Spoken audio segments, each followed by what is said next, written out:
Cash money, cash money. AP.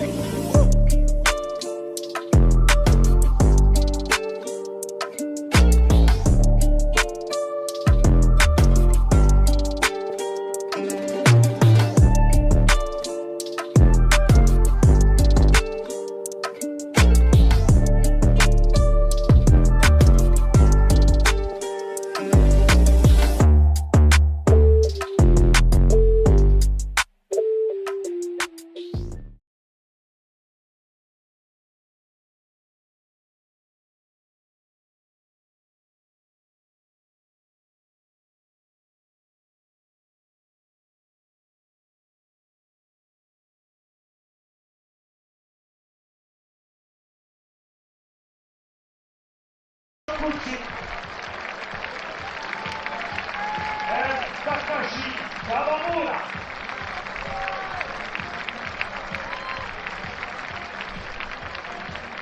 De leider van Team Japan met rug nummer 12, tweede hopman Takuma Hayashi.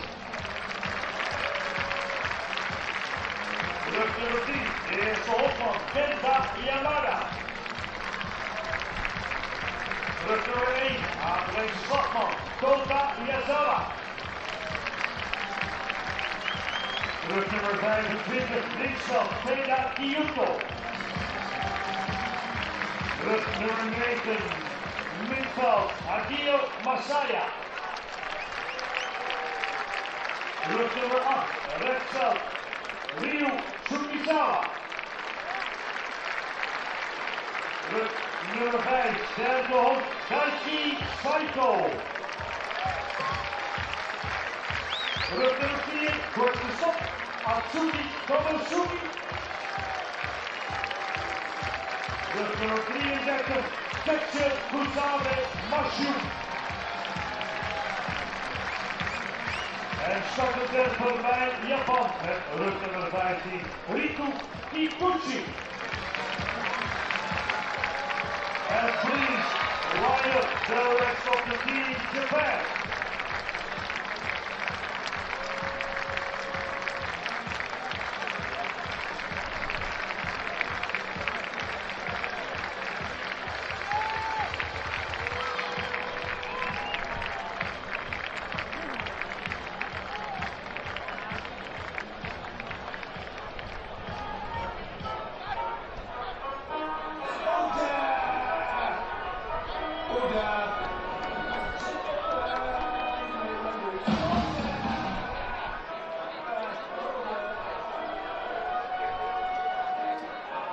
En uiteraard hebben we ook weer een kwartet scheidsrechters achter de muismaat John Beltman. Bij het eerste hop Maren Kieper. Bij het tweede hop Envin Louisa. En bij het derde hop Nick Uithof. Official scorers. De dames Jeannette van Drunen en Karin Pieneman en de heer Marco Stovelaar. Dan wil ik u vriendelijk verzoeken te gaan staan. Zoals altijd voor het begin van de wedstrijd hebben wij de volksliederen. Neemt u uw hoofddeksels af alsjeblieft. Als eerste het volkslied van de Team Kingdom of the Netherlands, het Wilhelmus.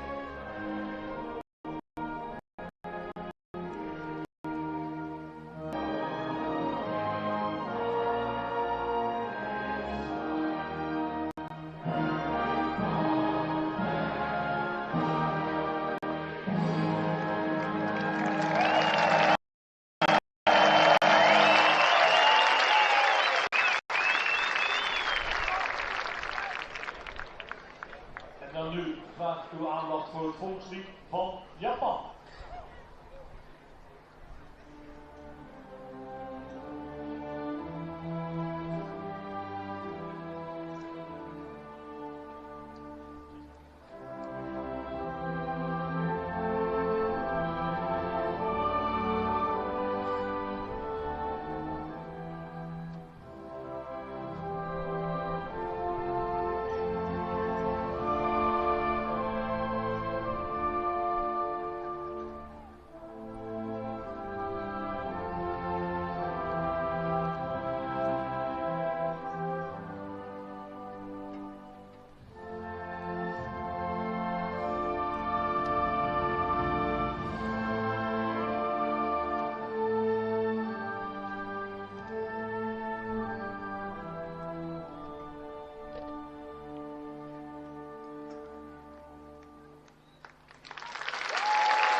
Yes, en zoals gewoonlijk gaan wij over naar de ceremonial first pitch. En die wordt vandaag door niemand minder gegooid dan de ambassadeur van Japan.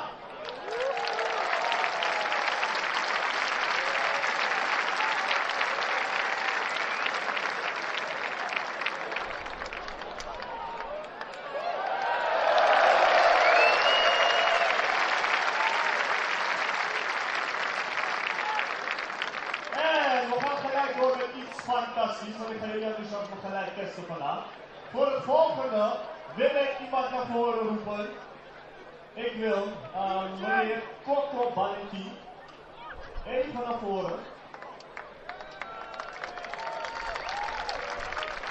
Want, zoals velen van jullie weten, of sommigen niet, heeft Coco Valentin een aantal jaar 60 homeruns geslagen in Japan.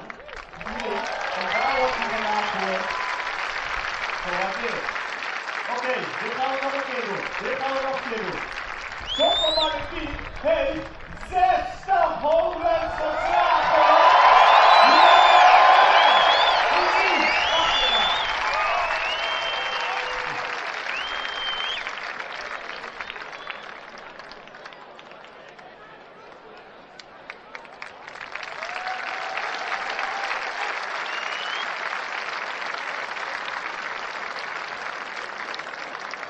Lieve mensen, tot over 2 innings en een hele fijne wedstrijd. Joe!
In Haarlem for Haarlem Honkbal Week, game 3 of the day of the Wednesday, July 13th, 2022. We're going to close up shop today with the matchup between Team Kingdom of the Netherlands and Team Samurai Japan. As the Kingdom of the Netherlands will be batting first, as they are the away team. As I welcome you here in Haarlem, my name is Jasper Roos. Right next to me once more, Jason Houtkamp. Jason, good evening. how are you doing? Very good, thank you very much. How are you doing, Jasper? Excellent. I had some good food, and Very I'm ready to do one more game today. Sharp as a knife, as Just always. keep adding to it. As You're on a streak, man. You're on a streak. we are about to get underway here, as I can give you the batting order for Team Kingdom of the Netherlands. Batting first, playing center field, Roger Bernardina. Batting second, the DH, Coco Valentin. Vladimir Valentin just received a plaque for his 60 home runs in the Japanese season. Charles Schoop batting third, playing second base. Jeremy Profar batting cleanup, batting at first base. Signar Loopstok behind the plate, batting fifth. Dwayne Kemp in left field, batting sixth. John Polonius at shortstop, batting seventh. Giandro Tromp. No, is it Giandro? Giandido. Giandido, not Giandro. That's the other one. In right field this time, not in left field. And Kevin Josefina playing third base tonight, as we are underway. And Roger Bernardina swings through that pitch, and it's quickly 0-2. The pitch of Riku Kikuchi from the team of Japan.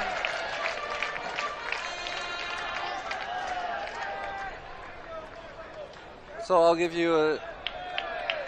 It's so it's a funny thing about the pronunciation of Japanese names. Sometimes they're not pronounced exactly the way you expect them to be. Kikuchi is actually you write it as a chi, but you pronounce it a little bit softer. Yeah, it's somewhere between a Z and a CH. It's something that we announcers usually do with the liaisons of the teams. We'll go through the names and write them out phonetically to make sure that our pronunciation is spot on. Well, you were nice enough to, on your scorecard, mark exactly where I should emphasize the names. So I will do my very best. You also taught me that last names with 4 or more syllables. Then the emphasis is always on the second one. There you go. See, as Roger Bernardina singles up the middle, and we are underway here in Haarlem. Absolutely nice single by Roger Bernardina. Gets him on first base, a lead-off single. That's always nice to start off the game with a lead-off single. To get a runner on base soon in the early in the game. To get maybe something going really early. We saw just before the game, we saw the 60 home runs in a row of Vladimir Valentin, Coco Valentin. And here he is, the DH of Team Kingdom of the Netherlands.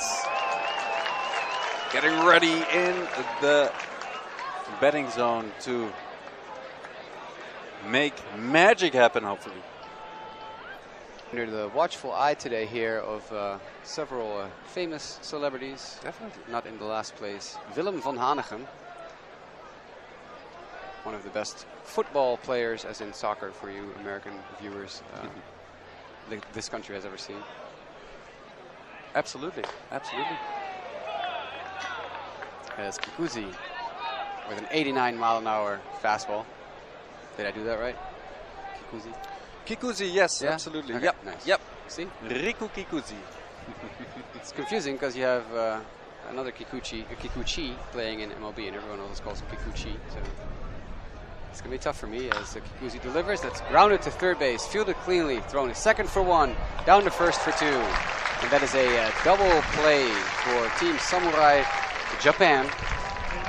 Nicely turned double play. 5-4-3 around the horn, as they call it. Great double play. I always love the 5-4-3 double play. Around the horn. Exactly. As Charlon Schoop steps in.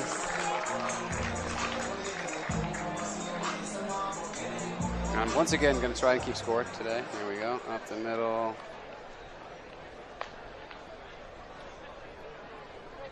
There we go.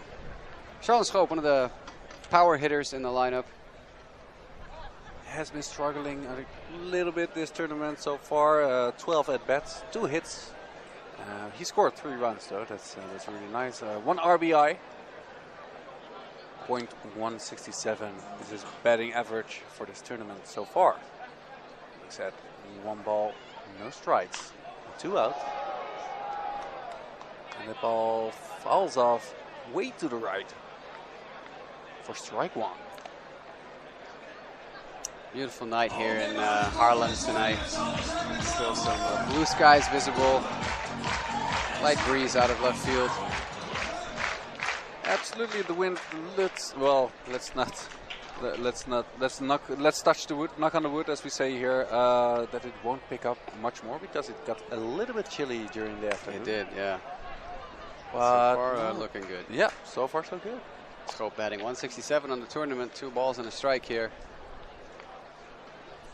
against Kikuchi, who has that typical Japanese wind-up with the little hitch in the middle. And it's a 3-1 count now in favor of Charlon Schoop, who is the brother of Detroit Tigers second baseman Jonathan Schoop. As Kikuchi winds and fires. That's called a strike by umpire John Beltman. Our umpires tonight, John Beltman behind home plate.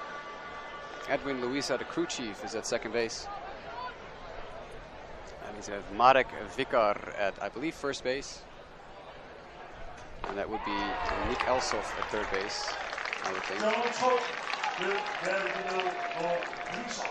Let's double check that just to be sure. And Marek Vikar at first base, Nick Elsoff at third, yes. yeah, That was right. very true, very true. All right, as Schoop strikes out. So that's a very quick first inning, despite a leadoff base hit by Roger Bernardino for the Kingdom team. These will turn our score sheets around.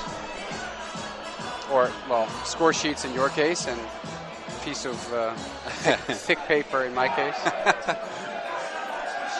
Yeah, that's a little bit of a downer that after that leadoff single that they didn't manage to get anything out. It was a nice double play being played by the defense of Japan, of course. And then Kikuchi, he finished it off pretty nicely with a strikeout. I bet the Dutch team hoped for a little bit more after that first base hit, but a very quick base hit. But they know that Japan has a great defense, and I'll actually talk a little bit about the lineup for Japan. And we'll go up from the batting list down to the batting list. So number 1 to number 9. It's first on our list is second baseman Takuma Hayashi. And the second is first baseman Kenta Yamada. The DH is Kota Yazawa. Left fielder is Kyoto Ueda. Center field is Masaya Hajio. Right field is Ryu Sugisawa. Third baseman is Daiki Saito. Shortstop is Atsuki Tomosuke. And the catcher is Mashu Kusabe.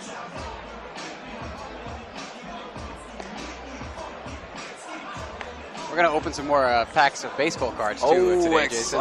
Exciting. I like it. We opened just one in the previous game, and then everything hit the fan, and I got called away for 2 meetings and two crisis situations, and you got called away to hop into the PA announcer booth. So everything went to hell in a handbasket, as they say.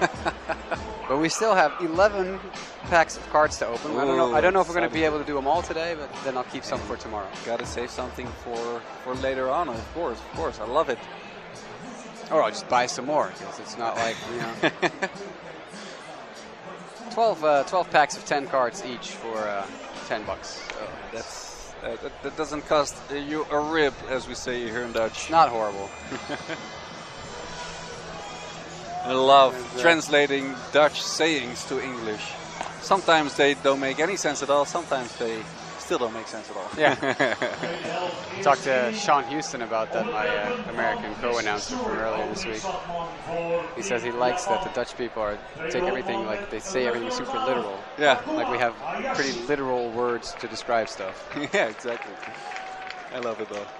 Have a good night, Mr. Owen. There goes our Cuban super fan, Gawain Owen, who was in the booth with me a couple days ago during the Cuba game.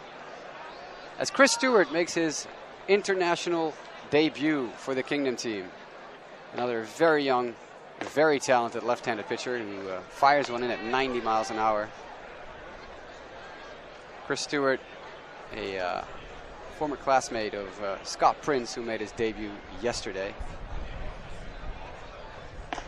The youth movement is here for Team Kingdom, even though there's still quite a few veterans on the team as well. I was talking about that with Roger Bernardina the other day. I was like, so how do you guys balance the youth and the veterans in your team? Because there's, I mean, Chris and Scott are like 19, 20 years old. And then there's, you know, Roger Bernardina at 38, Coco Ballantine at 39, 38. Yeah, So, there's a huge difference. yeah, and Roger basically said, well, you know, you try to take them under your wing. Be a mentor. Yeah, teach them the ways of the world in international baseball, and I think that's an incredible treasure trove that these young kids have now, that they can rely on these veterans, people who have seen it all, players who've been everywhere and have played everywhere and have had success everywhere, and failure, because baseball, in a sense, is a game of failure. More often than not, if you're successful 1 in 3 times in baseball, you're a good player. So. Speaking of which, Takuma Hayashi has a pretty good batting average for this For sure. tournament. Yeah. 12 at bats, 5 hits, 1 RBI. .417 is his batting average, and that's a walk for him. A leadoff walk for Takuma Hayashi. Kenta Yamada now batting for Japan, 1 in 4 for this tournament. Rikyo University. I know there is a photographer here in the stadium somewhere, I think, of Rikyo University as well. He is traveling with the team. He is the usual Rikyo photographer. As he is Kenta Yamada. Yamada. Yeah, Yep, I have to absolutely. see- Yeah, yeah, no, yeah. spot on, spot on. 3 syllables. So. Absolutely. The photographer takes the pictures of for Rikyo University. Traveled with the team potentially. Stewart lines up and delivers at 88 miles an hour. That's foul and out of play. For a strike, Chris Stewart, who went to high school here in Amsterdam, then went to the U.S., played some, I believe, had 1 year of high school in the U.S., and then went to San Jacinto College in Texas, where he was very successful, and now he will transfer to the University of Texas. He is a Longhorn, University of Texas, with an excellent baseball program. He has such a gracious style on the mound. I agree. Very, very fluid in his motion. Very easy wind up. He makes it look so easy to throw that ball, to deliver it right exactly where he wants it to be. He has humongous hands, I can tell you. Like, absolutely. You can see it now, the way he's holding the baseball. The baseball looks like a marble in his hands. He's got very long fingers. That is a very good changeup outside. He already had it in the changeup grip as he was holding the baseball, so it might be something to keep an eye on here. Deep in his hands. That's another sort of changeup grip. Then he goes into his glove.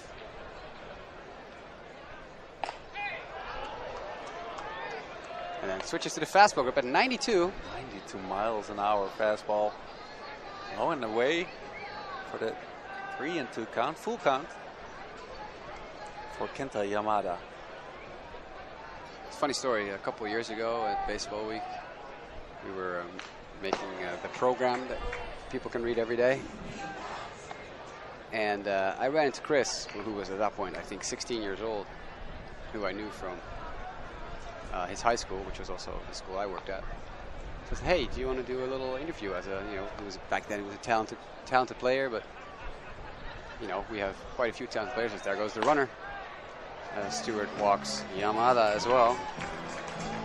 definitely have to get the butterflies out of the way here early on. So we did a little interview. One of our writers, Marisa, had an interview with Chris. We put it in Leesvoer in the magazine here, with the picture and everything. Now we're, I think, 6 years later. Yeah, about 6 years later. And Chris was in Leesvoer again this year, only this time in our rookie series, because every time we have Baseball Week, the rookies for Team Kingdom get a little feature to introduce them to the crowds at large. So yeah, it's good to see Chris develop into the baseball player he always hoped to be. And the sky's the limit. He's not there yet, obviously. He's still very young. We'll start at a very good baseball program this upcoming summer, after the upcoming summer.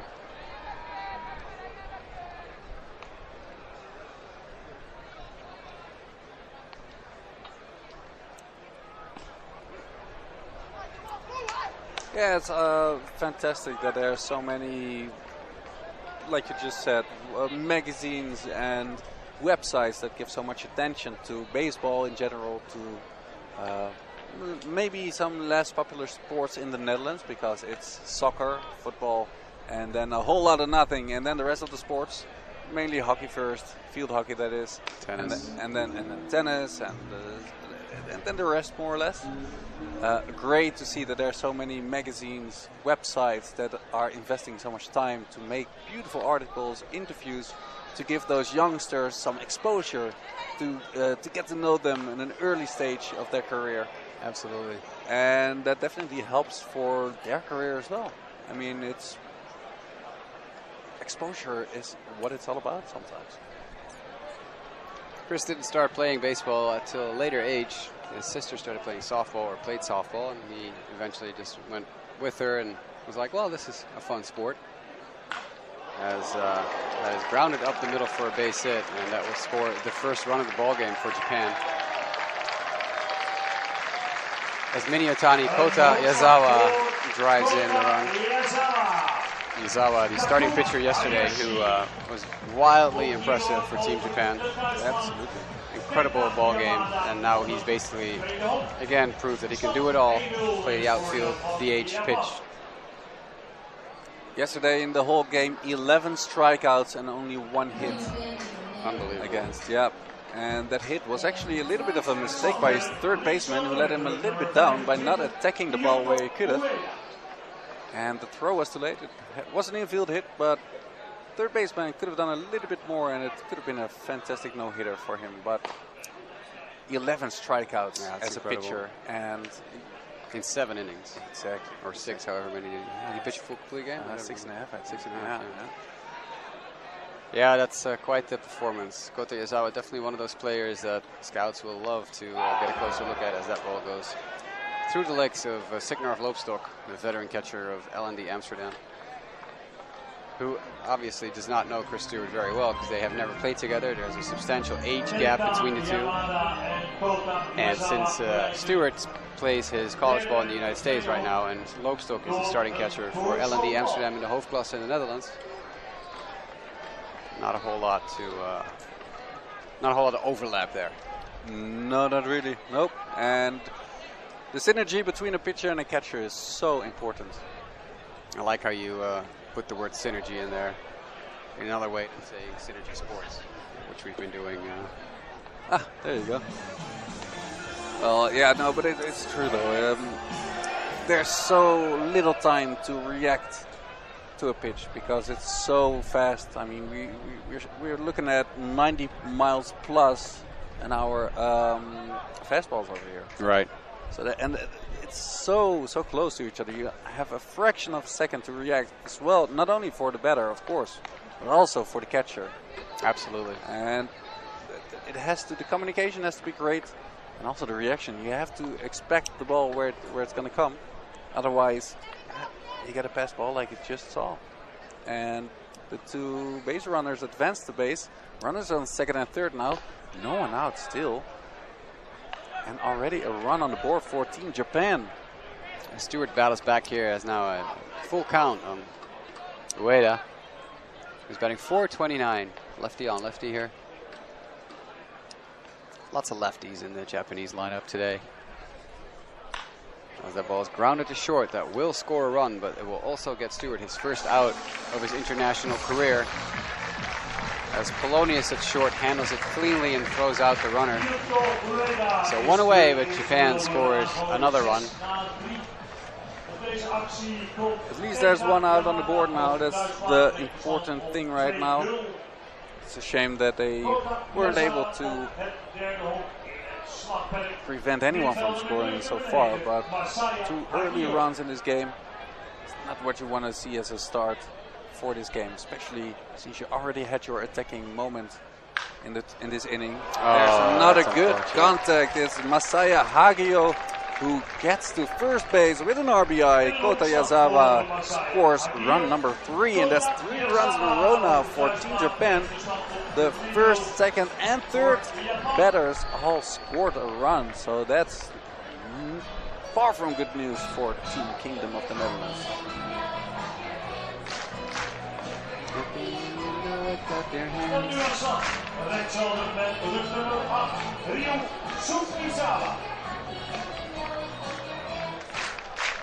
Well, at least people, as you can hear, are still happy. It's still early in the game, of course, no reason not to be. It's still great to see quality on the pitch, even if it's maybe not for the home team. Here's the double play, maybe. No, it's not, because of very quick base running for Ryu Sugisawa, who makes it to first base. The fielder's choice there on first base, because Masaya Hagio was the second out at second base.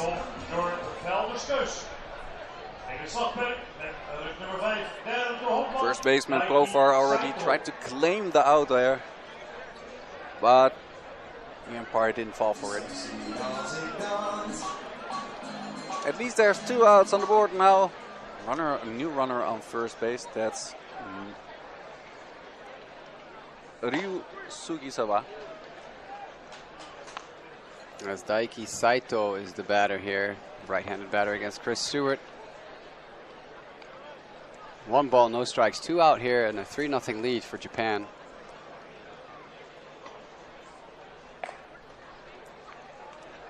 Yeah, I see what you mean. Chris Stewart has a very fluid motion. It's very clean. It's not a whole lot of herky-jerkness. No, not at all. Nope. He starts his wind-up, and a second later, before you know it, he delivers. That pitch at 91 on the black. 2-1 the count now. 2 away here in the bottom of the first. Saito, a 200 hitter on the tournament. I assume that means he's 1 for 5.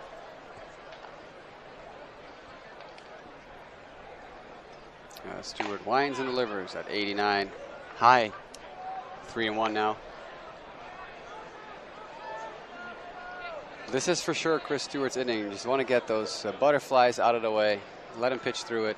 Sure, he's given up a couple runs. It doesn't matter anymore. The Netherlands will play tomorrow in the semifinals for sure, no matter what happens today. Even if they lose 20-0.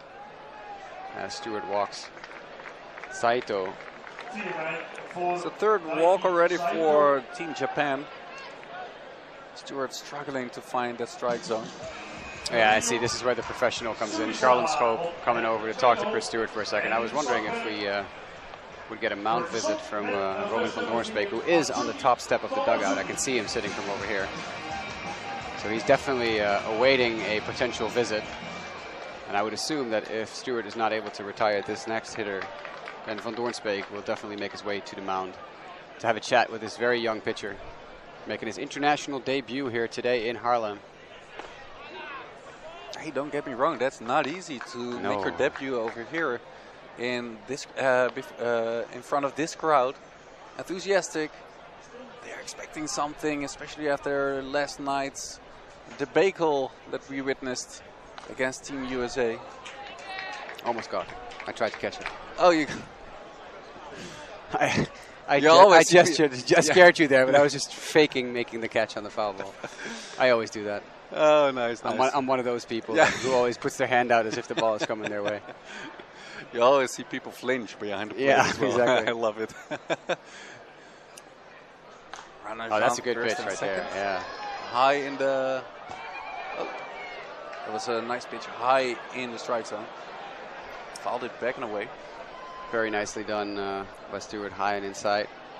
Yeah, I liked what Schoop did there before, Charlotte Schoop. Just walking over to the pitcher's mound, using some of the rosin and the rosin bag that you see behind Stewart on the mound, as if he needed some more grips in case he needs to throw a baseball. But all he's there for is to give Stewart a breather. That's that veteran presence in this infield, because let's be honest, it doesn't get much better than this when it comes to veteran baseball experience between Jeremy Profar and Charlotte Schoop on the right side of the infield, and John Polonius and Kevin Josephine on the left side of the infield. These guys have seen it all, played in various leagues, been around for a while. Stewart throws it high and tight again. This time it's a ball, 2-2. And Dwayne Kemp really living up to his utility role. Absolutely, surprising in left field. Yeah, he was listed as a utility player on the roster, and I initially thought, well, that's basically because he alternates between third base and second base. Yep. But no, they really are putting him in the outfield. Someone climbed, there it is. Someone climbed on the tents over there, on the VIP tents to get the baseball. To get that ball that was just fall back. Does he there make he it is. Back down alive? He's got two. Yes, he found does. 2. 2 even. Good for him. All that effort is not for nothing. Exactly. Buy one, get one is what our stadium Exactly. announcer said. Good job, kiddo. As Stewart now winds and delivers. And that is once again outside. Stewart's overthrowing a little bit, which is understandable and get the nerves. And he obviously wants to do well. He's already struggled as we There's a lot of scouts here too that are very interested in him. Because I have definitely been asked multiple times, do you know when Stewart is starting? When will Chris Stewart start? And they saved him for this final game that literally does not matter in any way, shape, or form. And by final game, I mean final game of the pre-playoff stages. It doesn't matter what happens, even if the Netherlands get beaten by 20 runs. They will still face Japan again tomorrow. Yep. In the semifinals. Yeah, tomorrow will be the program of tomorrow will be a copy of today's program, and which means that we'll see this exact game. Team Kingdom of the Netherlands against Japan at 7:30 again. Everything finds a hole right now. Oh, and Kemp bobbles it in left. That means that the base runner will take another base. That should be an error on Kemp. Yeah, first the base hit for Atsuki Tomosuke. He gets to first base, and on the error, he indeed proceeds to second base. Ryu Sugisawa, he scores of that base hit by Tomosuke.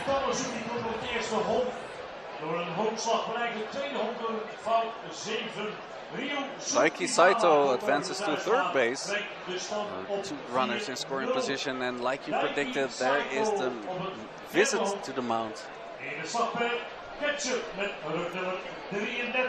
Robin van Doornspeek, veteran pitching coach for the Dutch team, for the Kingdom team. He's been around baseball seemingly forever. As long as I can remember, I know of Robin van Doornspeek, a talented pitcher back in his day. Currently in charge of a lot of the pitching programs for the Dutch Baseball Federation, and in general does a very good job. He's a very smart pitching coach.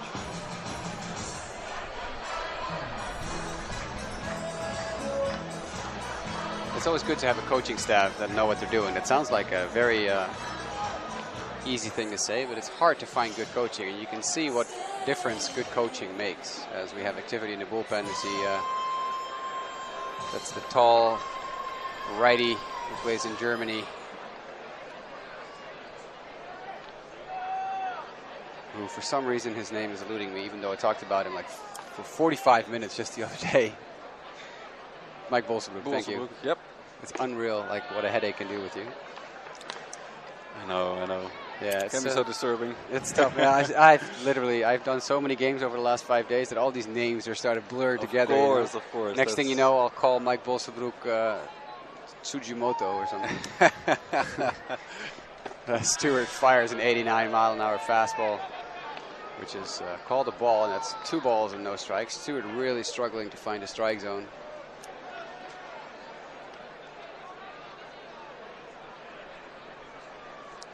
Runners on second and third, looking for that extra run.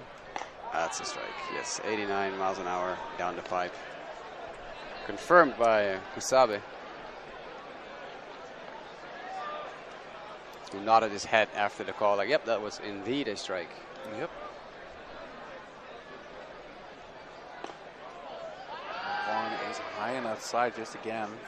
Very good pitch. It looks like John Beltman's strike zone will be a little bit lower today than Chris Stewart is expecting, which is fine as long as you call the game consistently. Yeah, very true. Doesn't matter if you have a slightly different strike zone, just be consistent. Call it all the way. And that's exactly what Stewart does right there, is go low and gets the strike call. Making it a full count with 2 outs. So that's a good adjustment there by Stewart, knowing, okay, realizing I've been trying to get that high pitch, I'm not getting it, so we're going to go to the lower part of the zone.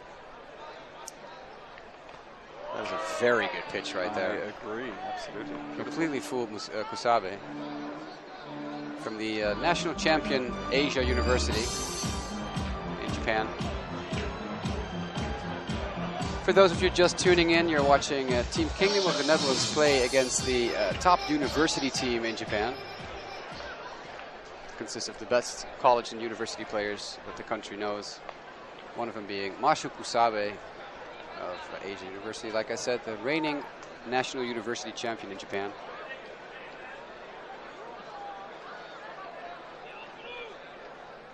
Stewart winds and delivers. It's a good pitch, and he catches it himself. Very nice job, Chris Stewart, catching that ball and getting him out of the jam. Sure, he gives up 4 runs, but you got that first inning out of the way. Absolutely. And this is, I mean, he won't be happy with that, but it's good to get that first inning. And right in time as well, because you don't want to face that first batter again right in the first inning. So he faced them all 9 in this inning right now, and at least you didn't face the first one twice, because that really makes, that's a mental blow that you get. There he is again, and he already had scored a run. So yeah, it's definitely right on time. And it's nice that he got to catch the ball himself as well. So he will go down back into the dugout with a good feeling, nonetheless. Somewhat of a good feeling, at least.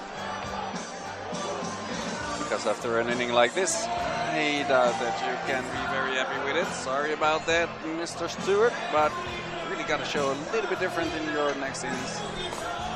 He'll be fine.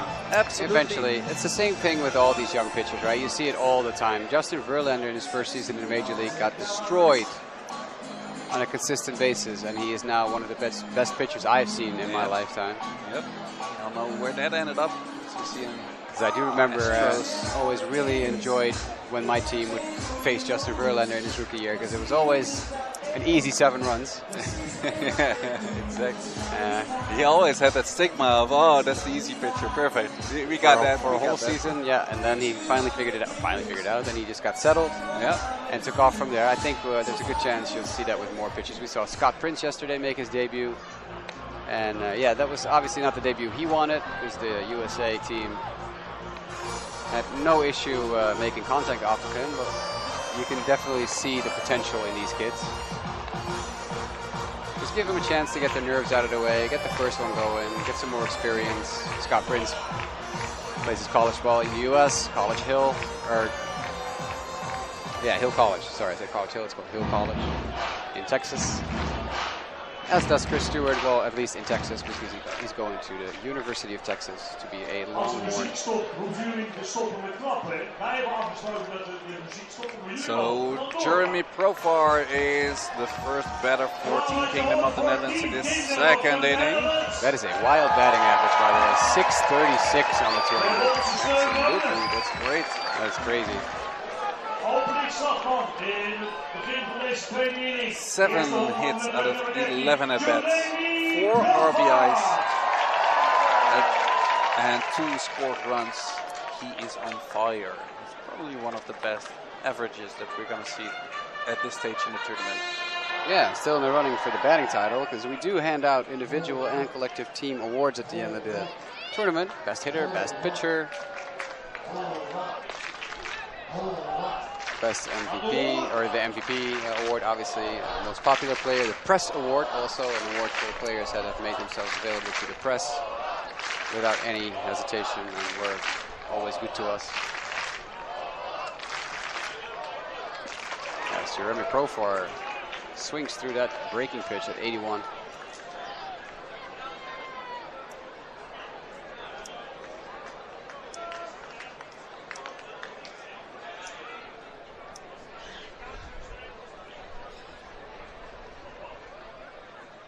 Next pitch outside as well, 2-2.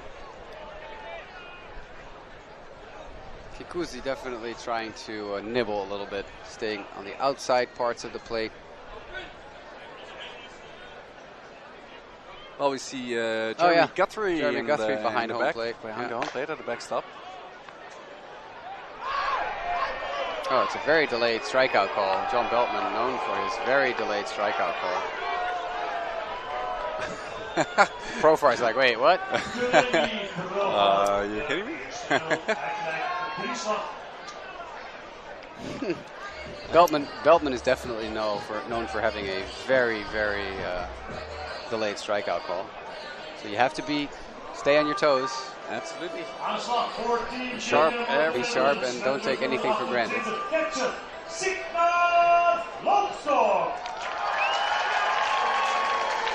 Announcer over here doing a great job. Yeah, getting everything out of him to fire up the audience over here. Loopstok is the catcher of the Netherlands.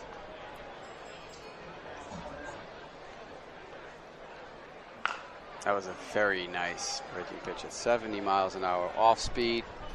Loopstok out in front of it, pulls it foul past the third base bag. It's 2 for 6 in the tournament. I do believe we have a former international player for Team Kingdom just walking down the stairs here, but I just missed it to make sure. So I'm not going to say that it was who I think it was, but I think we do. Earlier today, we also saw Tom Stuyfbergen in his police officer uniform, taking a look at the game for just a second, showing his face. Of course, all kinds of people wanting to say hello to him. Very popular player. And current announcer, colleague of us. As that ball's high to Signar Loopstok. So it's a 2-2 count with one away. Meanwhile, do take a look at the man that you see here with his white wristband behind home plate. Behind home plate in the black backstop. T-shirt. He's talking very, very lively to his colleague. Because he's a former major league pitcher, so he analyzes the pitchers. He knows everything about it. It would be great if you can maybe get him in the, over here in the commentator booth. You want to go get him? Can get him right now, or go try to get him. Ask him. Go get him. Worth a shot, right?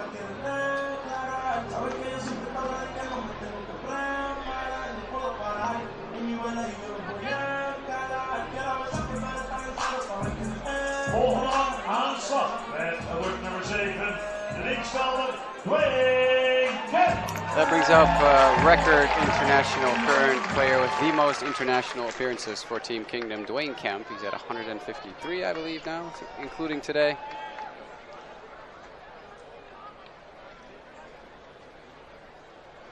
And as you can tell from the graph we have on our screen, we fixed his jersey number in the graphic.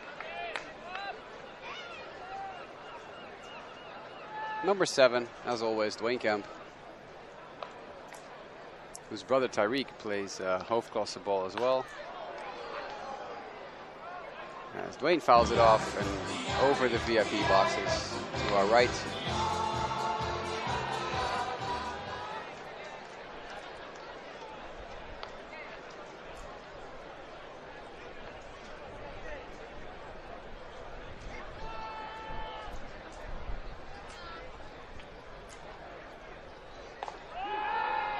As Dwayne Kemp strikes out on a fastball, low and away, 91 miles an hour. That's a very quick inning for Team Kingdom of the Netherlands. 2 strikeouts and a flyout to center field.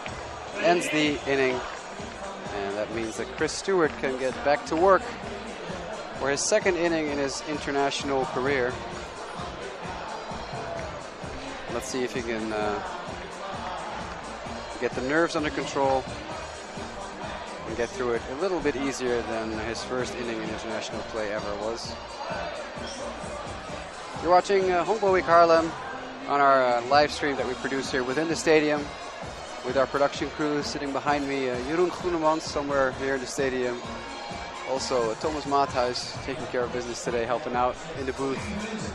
Jason Houtkamp currently trying to get Jeremy Guthrie in the booth. And me, Jasperos,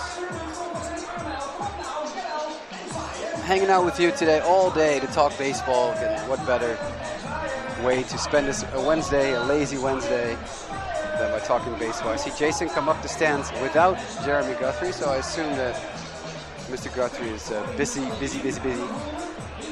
as a guest of Rick van der Herk, the current technical director of the Dutch Baseball Federation, and obviously a former major leaguer and NPB superstar.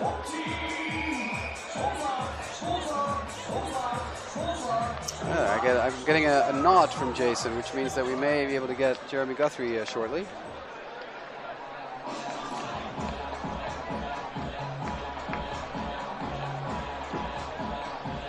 Of course, I didn't want to interrupt this conversation right away. That would be kind of rude, so I asked him if he wants to join us. He will join us later in this game. Perfect.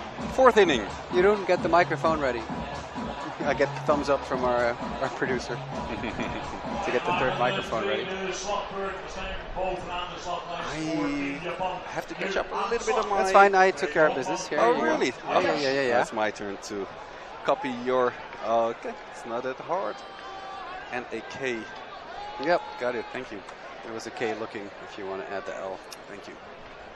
Appreciate it. You got it, buddy. As Takuma Hayashi steps in against Stewart. That pitch is high and tight for a ball. Hayashi batting .417 on the tournament. One of several left-handed batters in the lineup for Japan today against the lefty Chris Stewart. As that's a very nice slider right there by Stewart. Called a strike for a 1-on-1 count.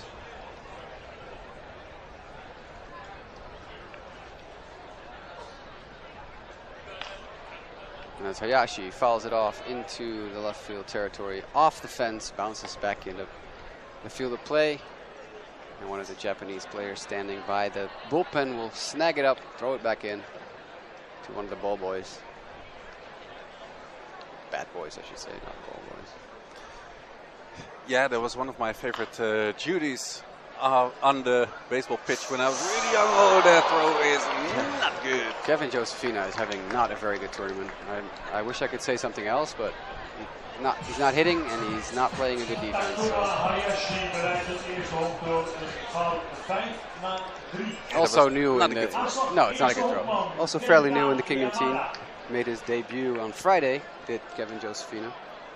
So also still very early in his international career, but I'm sure he wished a better outcome for the past 5 or 6 days for his first couple of stints with the big team.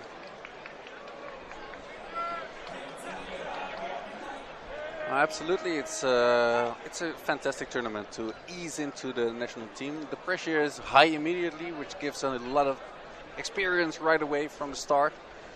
And it gives them also, it's not an official tournament in terms of, it's not a world championship, it's not an Olympics. So it also doesn't have that pressure for the youngsters to ease it in a little bit more.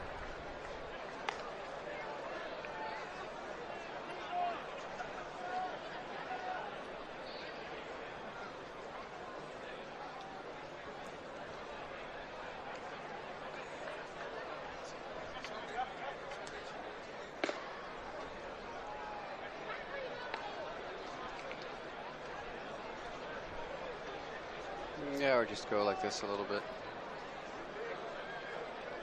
So that everyone can see. Yeah, leave it there. It's fine.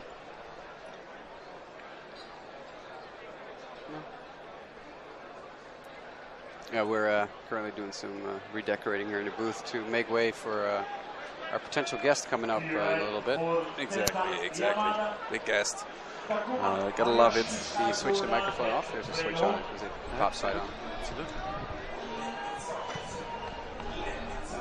No switch? There's actually no switch. No switch. Vervolgens aanslag aangewezen slagman Kota Yazawa. I hope that monitor won't fall. Yeah, closed it out. Perfect. All right. I think we should be good now. Yep. You're hearing it? Yep. There we go. Perfect. We are Thank you, all Jeroen. set and good to go. Thank you, Jeroen. Outstanding. Appreciate it. This is safe here? This is not going to fall? We have a little bit of weights on there Okay. as well, so we should be good over here.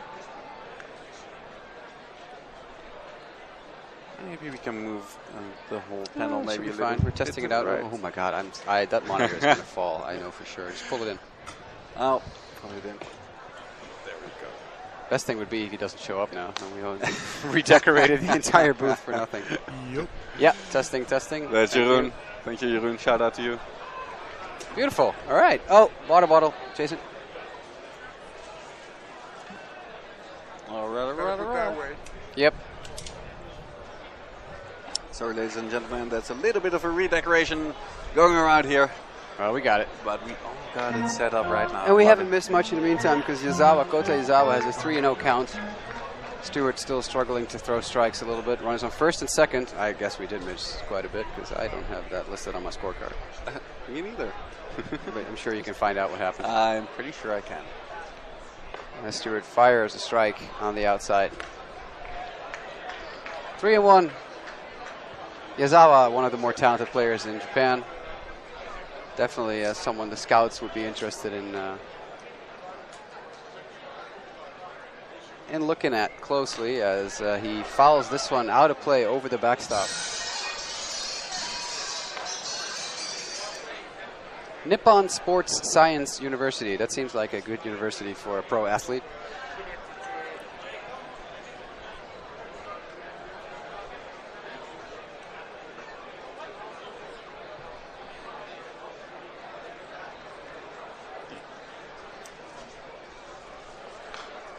As Yazawa falls another one back to the screen. Maybe we can open some baseball cards with Jeremy Guthrie later. Let's see if That's a great idea, actually. I love it. if maybe He he's pulls in it. himself, Maybe, exactly. Yeah. So we were talking about this the previous broadcast. Sepp Visser of the Dutch Kingdom team, the media chief, bought a gigantic box full of baseball cards earlier. He didn't know which, and there was a Rick van der Hurk in there. Oh, nice. So he was going to get that signed.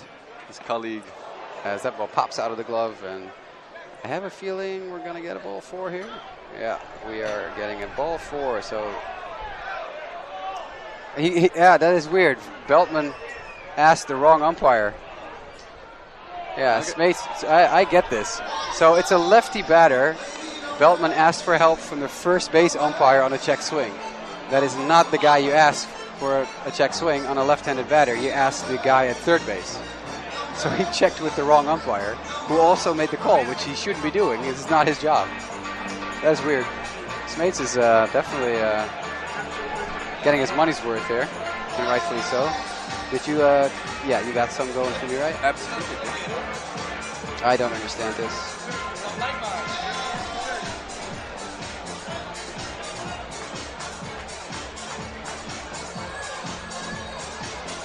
Yeah, players at multiple umpires now looking to get a little bit of an explanation about what's going on. Smates is going ranting on a little bit about it. Hey, I don't disagree. I think there's a with little bit of frustration building up from that first inning as well. So Yeah. he's just expressing his frustration now about also probably about earlier plays that he probably somewhat disagreed on or something. As Edwin but Luisa, keeps the on crew going chief. now, and Yeah.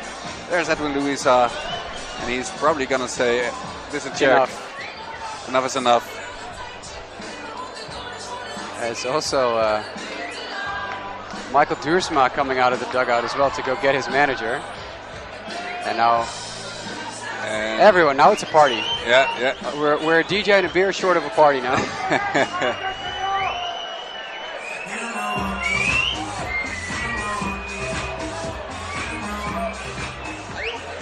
Duursma helping out. There's an Everyone ongoing joining. debate. Yeah, this is an interesting situation. I do understand Czech's mates here because his young pitcher is struggling. You need some help from the umpires, and he's not getting it here. And Čech is pissed off. Yeah, he definitely is. And Michael Duursma walking back with him, talking with the crew chief.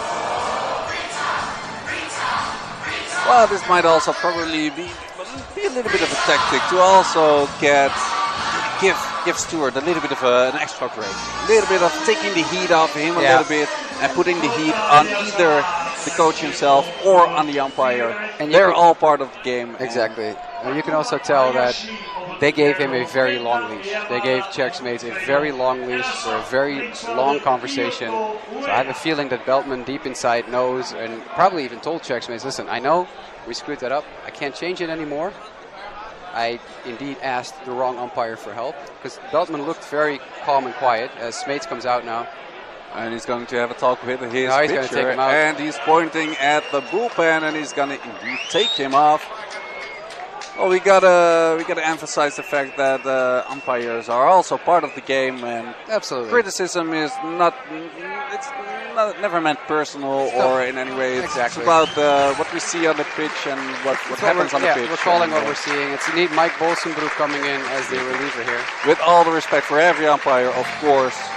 Gotta emphasize that as well because Yeah, they're I mean, doing sure, a fantastic job. It's and- factual decisions. Like Exactly. He asked the wrong umpire for help. Absolutely. And then the coach Yeah, has every makes right a to problem of it. Absolutely, yeah, complain about that. Yeah.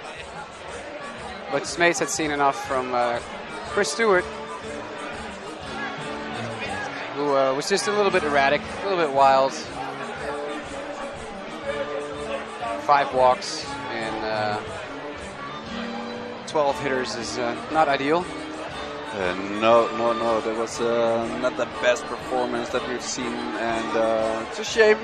But rather have it happening now, and Absolutely. that's probably also the reason why he started today. In this game, there's no high stakes going on today. So this was his moment to make his debut. As we're looking on your screen, by the way, I'm going to interrupt you real quick. Yeah. Oh, sorry. Unfortunately, it just got taken off the screen again. There we go. It's in the center. You see with the black shirt on the left is Nico Garbella, right next to the gentleman speaking on his phone. Nico Garbella from Team Italy, and we're zooming into some happy people now. I spoke with Nico earlier today. He's in the crowd today. Got in on his team badge for Team USA, Team Italy, and is having a good time watching the games.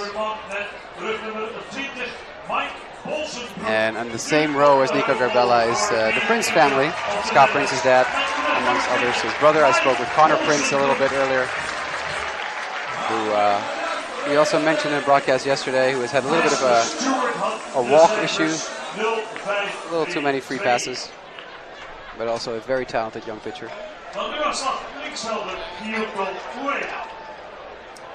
So Ueda, Kyoto Ueda is the next batter up for Meiji University. And he's facing the veteran Mike Bolsenbroek, who fires a strike in there.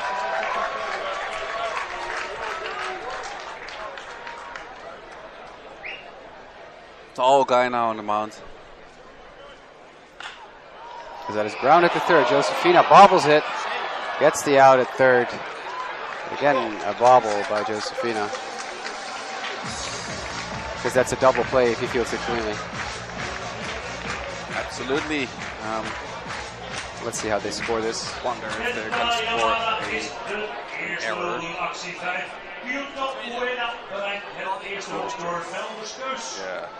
Yeah, fair enough. That's the correct decision, probably. Yeah. So we have Nice choice another for run. Kyoto Ueda, and a force out at third base for Takuma Hayashi. Sorry, for No, Kenta yeah, Yamada. I was Sorry, gonna say Kenta Yamada, sorry, yeah. because Hayashi scored. Scored, actually. yeah. Run number 5 already for Japan. We might have an early exit here tonight if things keep going like this. I know, and that would be such a shame after last night as well. Another Mercer rule. Let's hope not. If Jeremy Guthrie is still intending on joining us, he should probably hurry up. Maybe that's why he said the fourth Yeah. inning, because he'll not join us in the booth, but for a beer, probably. Yeah, exactly. I'll sign up for that. And you know what? Me too. After this half inning, we'll open some baseball cards, Jason. Sounds good. Sounds like a plan. Absolutely. By the way, we can just give back Jeroen his headphones until Jeremy shows up, right? Yeah, definitely. And so we can at least communicate with him. Ooh, that also popped some extra volume in my headset as Polonius to Schoop, to Profar. And there's the double play. That's the double play the Kingdom team so desperately needed. Is Kyoto Ueda de tweede nul eraan gooien, 6 naar 4. Wat zei je? Agio de derde door de aangooi, 4 naar 3. Einde van de tweede inning. Oké, daar ben ik weer vlak achter de derde. As we're getting some on-field entertainment, so let's hold off on talking to the people at home because otherwise they're going to be hearing so much noise. De Coco Valentinavond. En om dat te vieren ga ik hier, het gaat raar klinken, maar ik doe het nog. 2 ballen van Valentin heb ik vast. Ja. Rulli is saying he Maar die ga ik has a weggooien firm grasp on aan de 2 hand balls van from Valentin. een quiz. Heel makkelijk, hier. Degene die het hard schreeuwt. Wat is de rugnummer van Valentin op dit moment? 4.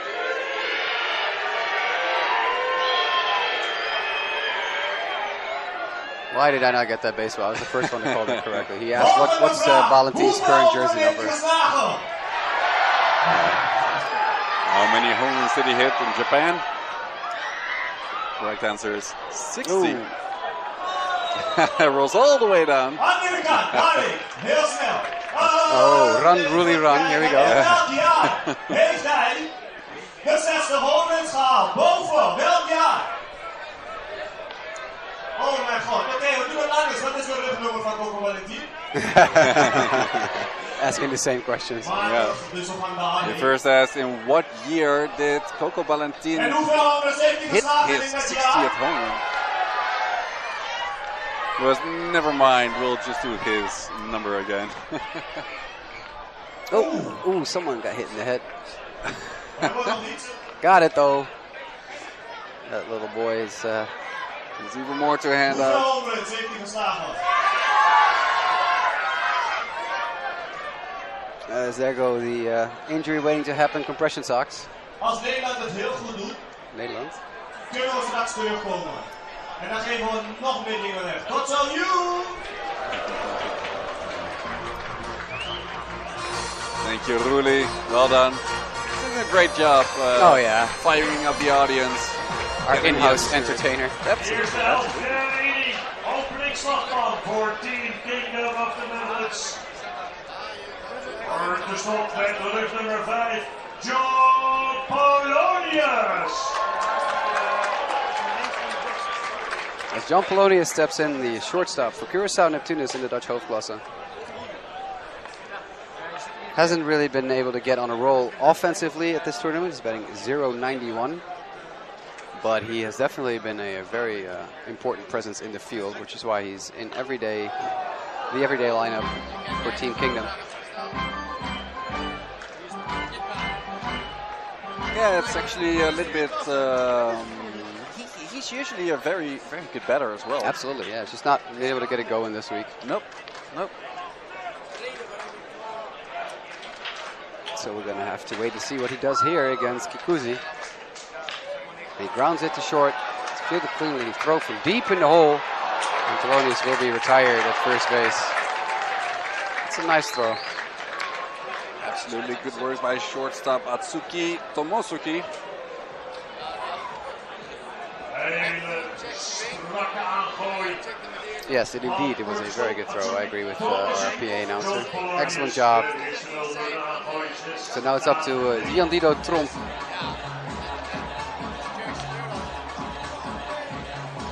Born in Oranjestad on Aruba. One happy island. One happy island. I've been there a couple of times in the past 2 years. Was it a happy island? It's one happy island, absolutely. I was very happy on the island. Yeah. I get It's it. a beautiful I get it. island. Definitely a recommendation if you'd love to go to a Caribbean island. Definitely make a stop in Aruba. Beautiful beaches, great beers, nice pier from the beach into the water. Great live music. That doesn't sound Good like a very food. good combination, by the way. It's- Nice beers and a nice pier. Yeah. Yeah. Like if you get on I the can pier get- after too many beers, then you might be in trouble. Yeah. Well, I gotta say, I've struggled a couple of times. Not gonna lie. As Tromp swings through that one for strike one. It's 1-1 with one away here in the top of the third inning. Team Kingdom not been able to do a whole lot against Kikuzi after Roger Bernardina's leadoff single to start the game. As this is a high chopper to third base, fielded cleanly, and Leonardo Tromp is retired. And that brings up Kevin Josephina, and he's due. He's going to get a hit today. Yeah, you feel it? Yeah. You feel it in the air? Yep. This is I like Kevin it. Josephina's moment here. He's 0 for 6 for this tournament, so he is first hit of the tournament. Also from the Caribbean islands, from Willemstad in Curaçao. Been there, not Yeah? Aruba. Yeah. How was Willemstad, Curaçao? I really liked it. Yeah, Yep. I really liked it. Just beautiful, beautiful beaches, beautiful seas, beautiful oceans. Super friendly people, great food. Yeah, Beautiful it was- moving bridge between Yes. the two parts, Yes. between Punda and Otrabanda. There you go. Throwing some knowledge around here. Oh yeah. Also, really like the fort on the absolutely the opposite side of the water. Yeah, beautiful. Very nice. And the people are just tremendous. Just super friendly. Everyone's always smiling. I would too if I had weather like that all year around. Yeah, exactly. Josephina is looking at an 0-2 count now as he swings through that one.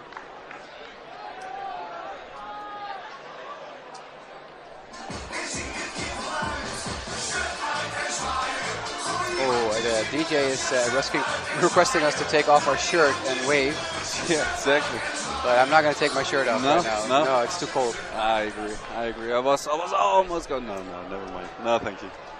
Are you not cold? You're wearing one shirt. Yeah, I was looking for my vest, but I guess it's still at the PA booth. That's fine though. That's Kikuzi. Fires 91 mile an hour fastball on the outside for a ball, so it's 1-2 to Josephina right now. I have to make sure that I don't call out the pitch decision too quickly with John Beltman's extremely delayed delivery. And also with our own slight delay on the stream, of course. Exactly that too. That's a ball though. Definitely. Also, Jeroen told me the other day or yesterday that the sound has actually been much better sync-wise. So let's hope that that continues. Perfect.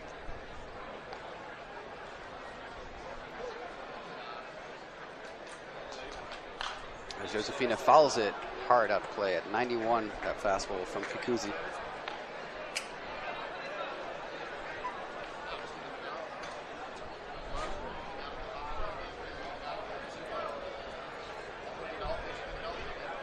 Already saw a 1-2-3 inning.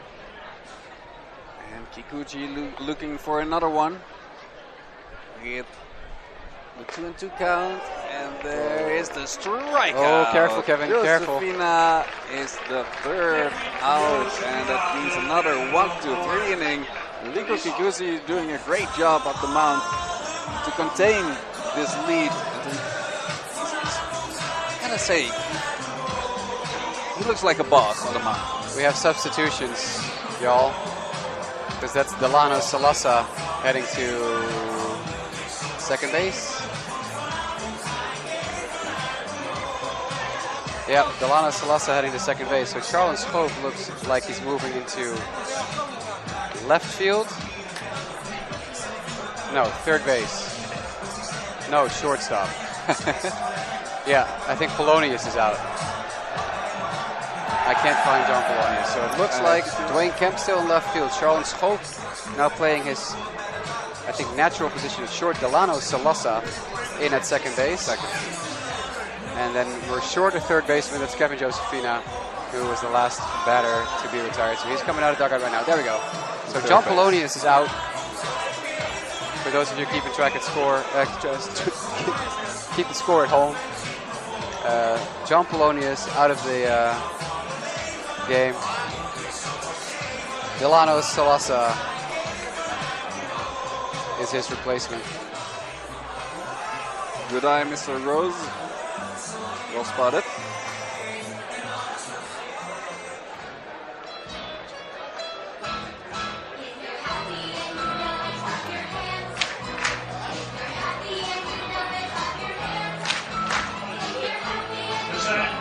I'm clapping. How about you? Absolutely. I'm happy. I'm happy. Absolutely. There's hardly a day when I'm not happy, actually, when I'm at the baseball week. Hardly any day. Should we pass those substitutions on to Peter because he's waiting for the official announcement? But Sugisawa nailed it. Nice. Nailed it. Nice. Yeah, and his first name? Ryu. Ryu. Yeah. Ryu Sugisawa. He fouls it back with his bunt. I was in the process of complimenting Kevin Josefina's restraint after his strikeout, as I spotted Delano Salasa coming out and got sidetracked. But Josefina was about to do something that could have gotten him in trouble with the John Beltman. Point out where the pitch was, and he had his bat, using his bat to show where it was, how far inside it was. That's usually a quick automatic ejection. Yep. Sure. But he pulled it back, turned around, and walked away. Yeah. Yeah, it's a quick recovery because, it was on the edge, on the verge of getting tossed. Sugisawa reached on a fielder's choice in the first, eventually came around on Tomosuke's base hit to left field. Tomosuke, I guess. Right? Tomosuke, yes. Yeah, exactly. People watching Japan, we got you. please. I'm trying. That's time called by Sugisawa.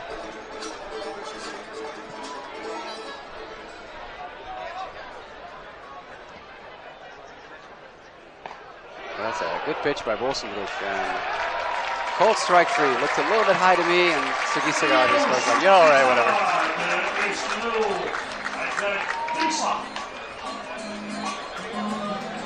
Good work from Mike Bolsenbroek. More experienced guy on the mound now. We do have activity in the Japanese bullpen, by the way. I want to point that out. Yep. We can spot the jersey number.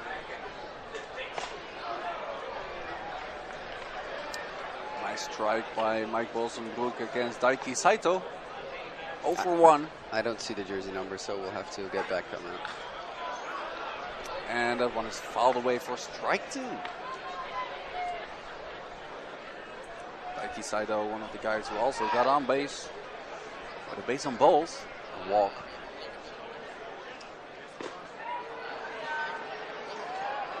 One and 2 now because there was a ball.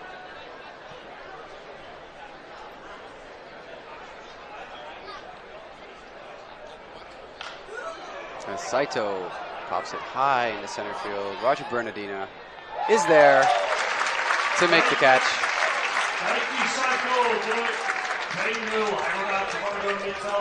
Roger Bernardina van Bach. Dan weer aan slag voor de stop. Atsuki Tomosuke. I did see our liaison Harumi back with the DJ booth right before the game. I think she was talking about the walk-up songs for the Japanese players. Probably right before the tournament, we always ask all the teams to come up with a whole selection of songs to play during the batting practice, and also for their walk-up songs when they walk from the dugout to the plate for their at-bat. And there were some problems with that because they did give the songs, but they gave them all the Japanese version. So those Japanese signs weren't recognized by the program that they used to play the songs in the system. So there was a little bit of a problem over there. A problem, we call it a challenge, of course. Tomosuke with a sky-high fly ball to center field. Once again, Roger Bernardina under it. And that'll retire this side. Nice job by Bolsenbroek getting through the Japanese order in quick succession. A strikeout, 2 weak flyouts to center field. And that'll be that for the Japanese in inning number 3. De derde man op de slaglijst, Charlon Schoop, is verkast van veldpositie 4 naar 6. En de 7e man op de slaglijst, John Polonius, is vervangen door een man met de rugnummer 2, Delano Salasa. There's the announcement. Hij speelt tweede hulp. Oh, there's the Japanese crew again. We've talked about it on the broadcast. Oh, yeah. Where the entire team basically gathers around the catcher to help him get dressed and talk about things. I assume they talk about things. They're laughing, they're having a great time, and this is also part of their interaction with the audience, with their, they love to make a little bit of a show of it. Here, give them all a fist bump, and then go out there, kid. He didn't need to get a lot of help there. He basically got himself dressed. Exactly.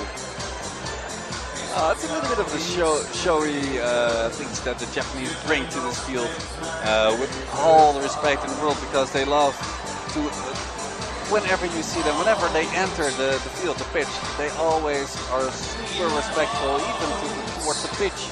I saw the whole team together with the technical director of the Dutch Baseball Federation, Rick van den Hurk. He played for a long time in Japan. Well, we see there Jeremy Guthrie entering the commentator booth. Oh, here you go. Make yourself comfortable. We got headphones for you as well. We'll bring the headphones.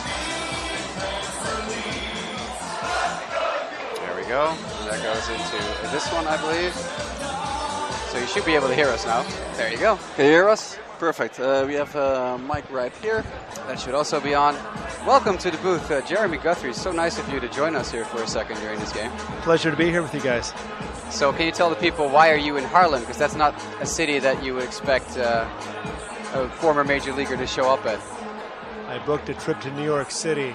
I thought I was going to Harlem in New York City, but I ended up here in Hong Kong. So, I'm here to watch baseball. So, as we all are, baseball has brought a lot of people to the Harlem the last few days. So it's been great to be here. I was invited by Rick Van den Hurk and the Federation. So really pleased to be a part of this historic tournament that's been going on for 50 years, 60 years? It's the 30th edition, and every 2 years. Okay. So 60 years indeed. 60 years already. There you go. So you're still old friends with Rick Van den Hurk, I believe? Of course, yeah. We pitched together in 2010 and 2011 for the Baltimore Orioles, and was able to come over for a few of the European big league tours. So familiar with the country and good friends with Rick. Nice. That's great to hear. Our newest technical director of the Dutch Baseball Federation is Rick Van den Hurk, yeah. Yeah, Rick Van den Hurk we're talking about. Jeremy, thank you for joining us. You have so much experience, and especially as a pitcher in the major league. What do you think so far of, in general, what you've seen about the pitching on the field, like in general, of all the teams first? What do you think of the level of the pitching? There's been a number of guys that have surprised me in a positive way that you wouldn't expect. I know the USA team pretty well. I've seen a few of their pitchers pitch, whether it was on television or even in person. And you always expect the best from Japan, and they haven't disappointed this tournament either. So, but seen some really good arms. On the Dutch team, of course.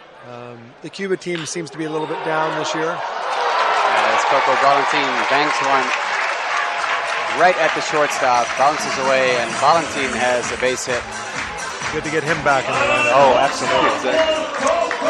So I've been impressed with the arms and the stuff. A lot of good quality pitches. For those of us who only watch baseball in the United States, it's always surprising to find out that there's such great talent around the globe, and especially in Europe. And it's no surprise to you because you've seen it, you've grown up with it, you live it. But the talent and the arms and the skills demonstrate the hard work that these players put in throughout their lives. We've also seen the youngsters from the United States. That's right into your wheelhouse as well. You've been in that spot. What do you think of those kids when you see them play Oh, we see a nice double play there by the second baseman. Good action there. First out on the second base, and then a nice throw to first.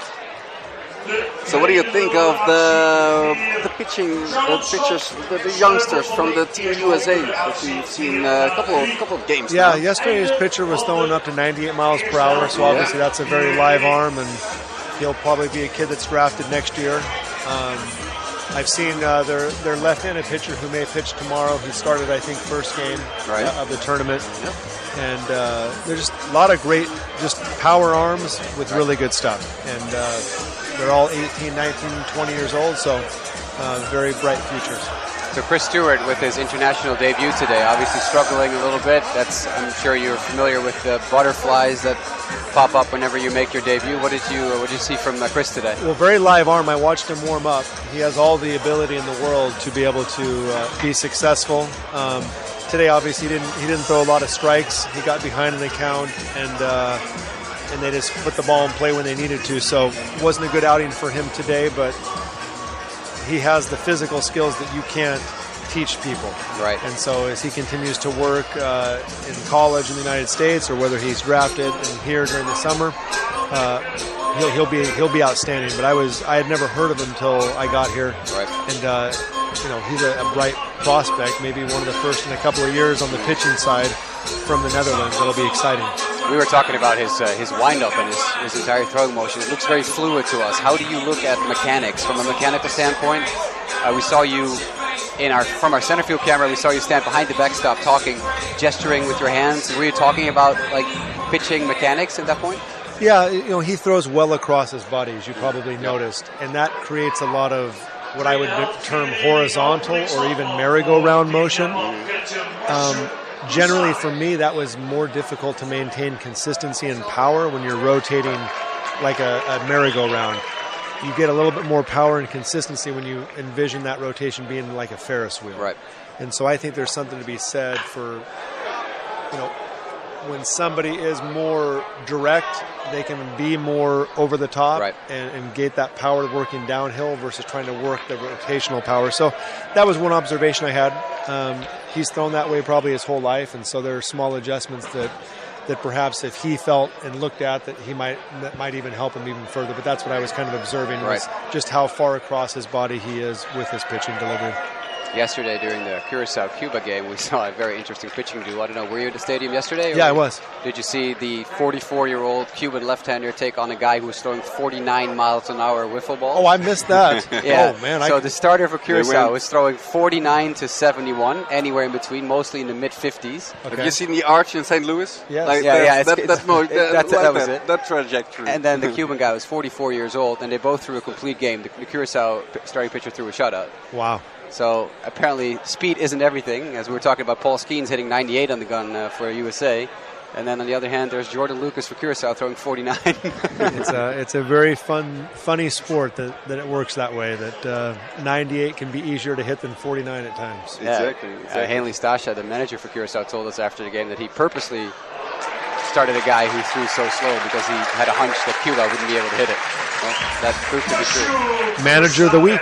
Yeah, absolutely. He's a great manager. I really enjoy his view to baseball. It's very modern. As opposed to, for instance, we spoke with Mike Piazza today, who said that he's more of an old school manager.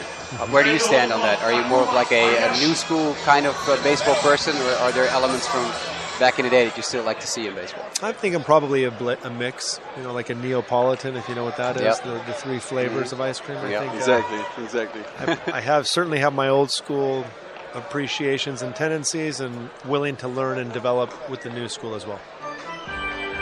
So what we see from the Curacao team, for example, we see so far is a lot of spirit in the team. Of course, baseball is a very mental game. How important is it to have such spirit in the team as opposed to quality? How is the balance? How can you make the balance be in your favor? Yeah, well, enthusiasm and confidence and enjoyment can often make up for some of your deficiencies. So I believe in that quite a bit. We were a team with Kansas City. I pitched there in 2012 through 2015, and we had no superstar on our team. We only had a couple of all-stars, and yet we were in the World Series back-to-back years. And a lot of that was the energy with which we played, the camaraderie, just the overall excitement and fun made a big difference. It kind of brushed over some of our weaknesses or maybe some of the things that we lack. So I believe in it very much, and if that's what you've seen from Curacao, then there's a reason they ended up winning 3 games so far in the round robin play. How does a beat manager Cuba and USA as well? So it's not like they beat some teams. Yeah. And how does a manager in the major league? How does he get to that point to get that excitement going? Well, What are the tricks? That's a base hit right past Charles Hope at shortstop. A manager really is much power. They have more power to do bad, in my opinion, than they have power to do good at times. Oh, yeah. Does that make sense? Yep. Please don't say it. Please don't say it. Please don't say Tony La Russa. Their negative impact. Their negative impact can be more of a current. So, what would I say to that? Well, they can have energy themselves. Right. If they're upbeat and positive, then it gives the team an invitation or an example in which they can follow. But I don't think it automatically ensures it. You have to have the players, the leadership that is willing to do that and have that upbeatness and that positivity. And we had that in Kansas City. We had a mix of guys, whether it was Alex Gordon or Hosmer, Salvi, that just had that kind of excitement for the game and made everyone around them feel that. It just rubbed off on everybody else. During a season, especially if you look back at those World Series seasons with KC, at what point during the season do you guys really go like, wait, we're gonna go all the way? This is where it's at. Probably when we went all the way. The last second, final out. I don't think there was any preconceived notion that we're going to go all the way. We were not a team that came from a history of going anywhere. So I think we just kept driving. All of a sudden, we realized we were there. So, but there was a lot of belief. We were confident. We worked hard, and it was a team that it may not have been an outward belief per se, but inside, I think everyone understood that we deserved it, right? And we had earned it and worked towards it. But it can be in the smallest details. It can even be in a walk-up song of a player. I recall a championship a couple of years ago. Washington Nationals, they were nowhere for the first part of the season. Then one of the players changed his walk-up song to the now very well-known Baby Shark. Yeah. And they took off, they launched, and they won the World Series. Speaking of taking off and launching, we have a stolen base there. Nice. You're absolutely right. Those types of things can just swing the feeling of a clubhouse, the feeling of a team in such a dramatic way. In baseball is a game of rhythms and momentum, and that's why slumps are so common and so crazy, because you just get rolling downhill one way, and if it's the wrong way, it's not a good way. And you're not able to stop it either. Yeah. No, it's tough. It's tough to stop it in baseball. What's the funniest thing you've ever experienced in a clubhouse in Pro Bowl? Did you say the funniest? The funniest thing, yeah, funniest thing. Really put me on the spot there. I don't know. Any good soccer room stories? So in soccer, we have something called soccer humor, where they play some tricks on each other, like practical jokes. Yeah. Practical jokes. Like fire jokes. foot in baseball. Exactly. Do they do the same thing in baseball locker rooms? Well, there's always practical jokes. Anytime you get a bunch of teammates together, it doesn't matter what guys, girls, you get a bunch of people together and make them perform together and work together for months at a time, someone's going to eventually pull some jokes. So one I heard about, let's say it this way, I heard about this one in spring training when CC Sabathia was a rookie with the Cleveland Indians. Right. They put a baby alligator in the shower and ran off. So that's a pretty good one in the clubhouse. I would have loved to see CC Sabathia take off. Yes, I think he came out running maybe faster than he ever had before. Exactly. Since. So you pitched in the big leagues for 13 years. What's the secret to a 13-year baseball career in Well, I think the recipe is a little bit different for everybody. My secret probably was health. I was fortunate enough to stay healthy throughout my career, and injuries can really derail you, obviously, right? You can end a career through injury, but also just that momentum. When they know you're going to be there every 5 days as a starting pitcher, which I was, and they know you're going to be on the field and available, then they can depend on that. And whether or not it's a Cy Young level performance or it's somewhere, south of that, if they know what they're going to get every 5 days and they can depend on it, it allows them to rely upon you, and it can extend a career, 10 or 13 years. Yeah, no rotation has 5 aces. So. As that is the third out of the inning. We're being joined in the booth right now by Jeremy Guthrie, 13-year Major League Baseball pitcher for the Cleveland Indians, Baltimore Orioles, Colorado Rockies, Kansas City Royals, and one short stint with the Washington Nationals. Oh, yes, yes. That was a funny clubhouse experience. I got to go for one day. And I said, One day? Who's this clown? Who's this guy that just ruined our season? Was it that bad? It was that bad, yes. Oh, wow. So how do you deal? So there's a big setback. Maybe even we saw today, even with Chris Stewart having his debut, making his debut, not the best debut. How do you recover from that? How do you bounce back? I didn't. I quit. I was done. That was it. I'm done. They fired me after that game. 11 runs, 38 years old. That was it. I did not recover. I recovered by coming to Honk Ball in 2022. Exactly. That's how I've recovered. This is your recovery, right? Yeah, this is your I'm still sanctuary. recovering. So we have a thinger in the booth. I bought a whole bunch of, these are all baseball cards. Okay. Bought them downstairs in the museum. We don't know what's in them. You buy them blind. You want to open a couple Yeah, of let's packs open of a baseball couple. cards with us? See what we got. Who are you hoping for? You, because then you can sign it for me. That'd be great. Okay, let's see what we got. I got you a Hector Fajardo. What do we got? Back-to-back Jim Edmonds. Ooh, two Jim Edmondses. You don't often see that. We got a Mike Kyler,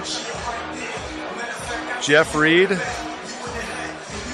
Carl Rhodes. Okay, I haven't heard of any of these last four. Me neither yet, thus far. Chris Howard, still don't know who I'm talking about. Edmonds so far, the lone hit. Phil Plantier, I do know that name. There we go.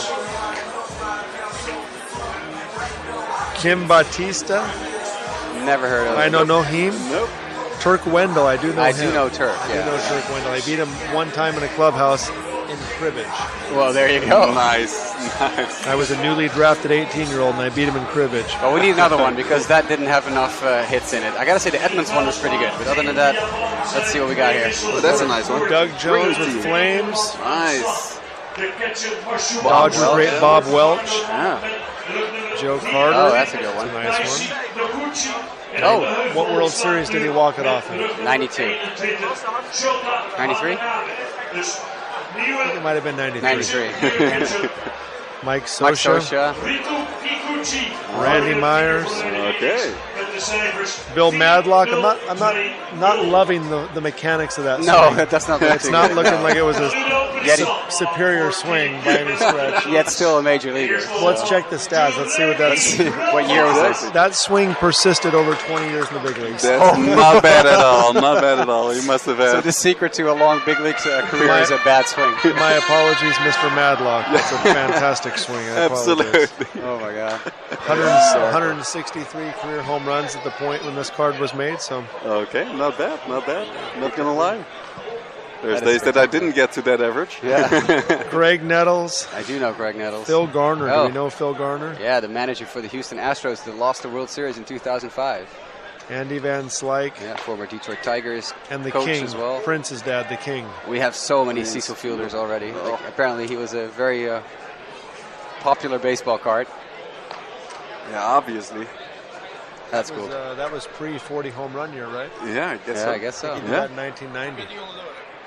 So unfortunately, no Jeremy Guthrie to sign. I think you're missing my cards by 2 decades. Yeah, I'm curious to see if there's any if newer you have ones. the updated bags, you might have a chance. Yeah, this is not. I'm taking a quick peek to see if there's any newer ones in here. It doesn't look like it. We got a Wade Boggs here and a Tony Gwynn. Hall of Famers. See, I'm, Okay, there we go. Now we're talking. this is my 17th Darren Dalton. Okay. Point that out. Another Wade Boggs. There's a lot of doubles in this. Okay. Ernie Sean Banks. Dunston. Oh. Who's, I believe his daughter works in baseball now as well. She's a very talented front office person. Andre Dawson. I mean, we're getting somewhere. Another Andy Van Slyke. Ken Griffey. Oh, nice. Senior from the looks of it. Senior, yeah. Yeah. Jose Rijo and John Tudor. Well, it fizzled out in the end, but I did like my early picks here. Or the packs, exactly. So we'll keep doing this as the week progresses. We got a couple more games to go after this one. We got tomorrow. We got the same slate of games tomorrow. How about that? Yeah, More like a series. Yeah, exactly. Exactly. Let's see what the managers decide to do. Appreciate it, Absolutely. Jeremy. Thank you so very much for coming. joining us in the booth, man. Really Hey, thank appreciate you it. guys for having me. And Absolutely. enjoy the rest of the week. I'll Hope you're take a having bag of cards for the road, please. Absolutely. Here I'll you let go. you know. Please do. Please do. Thank you, guys. Good luck. You can tweet him at thank the at Hongball Week account. We'll be happy Okay. to find out what you got. Absolutely. If you now find yourself later in one of those packs, I'd be very upset. Then I feel like you got to sign it You then gotta and sign it return and it send back. it back, Sorry. yeah. I'll report back. Thank you, gentlemen. Thank you so much, man. Jeremy. Appreciate it. Have a great rest of Jeremy your week, Guthrie, man. ladies and gentlemen. Appreciate it, man. Thank you so much. That was awesome. That Nice was- job, Jason, hooking us up there with the contacts. Absolutely, my pleasure. That is spectacular. Not every day you get to talk about. He's actually looking. He's actually going through his cards as he's walking away. Yeah, always happy with He's it. got some good ones.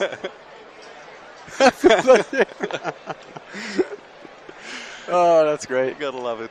Gotta love That's fun. Good stuff, guys.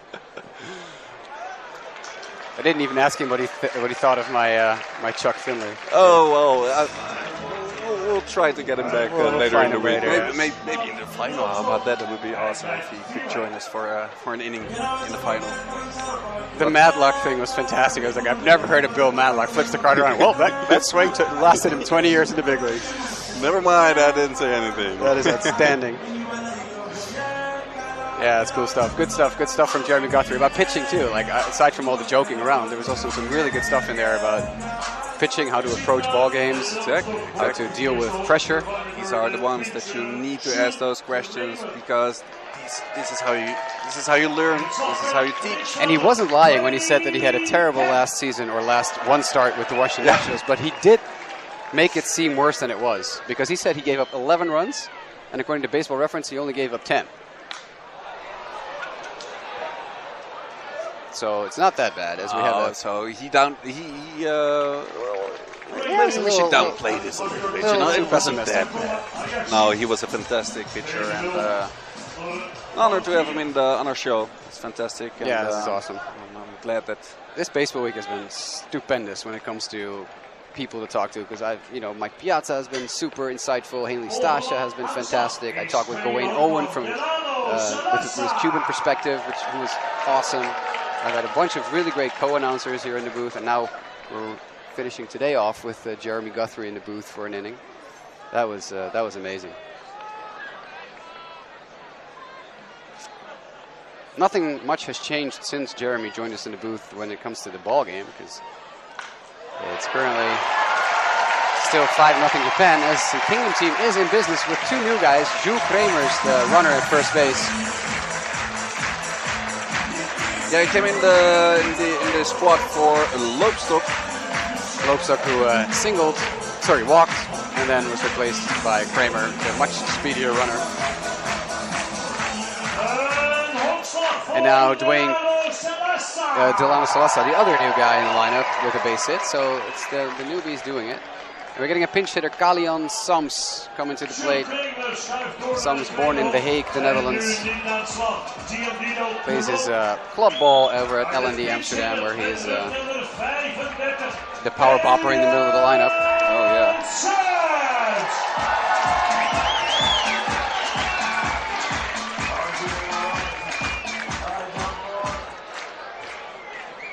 Also a great guy, always very, very nice in interviews. I interview him. He has so many insightful things to tell as well. Definitely a very nice guy. Always open, approachable. That's one of the nice things about the Dutch team in general. Very approachable, always in for a nice talk. Absolutely. And for an autograph if you want to get one. And that's one of the... it's so important for the youth as well, that they are approachable, that they have their idols to look up to. And think, you know what, that's what I want to do as well. That's what I want to be as well. So important to have those ambassadors for the sport walking around on our fields. We should have asked Jeremy who his favorite players are in baseball while we were working with the cards in hindsight. See if we can figure that out at some point this week. Exactly. Hopefully he'll be back. It'll be cool. If not, next time. Big swing there Sams, for Kalian yeah, Sams. strikes out. That's a shame. A little bit of a Debbie Downer here with that strikeout, with a runners on first and second. Not sure what that name was that the announcer just announced. Kaylee and Sams. Sams, yeah. Kalian Sams. As we see Louis Senior is the backup catcher for, not backup, the bullpen catcher for Team Kingdom walking onto the field. That means that Kramers indeed has to Jules Kramer has to put all his gear on, the tools of ignorance, as they are referred to at times. But Senior's obviously waiting to see if Bolsenbroek is coming back out or if it's going to be someone else. Not a lot of urgency there as Bolsenbroek. Here we go.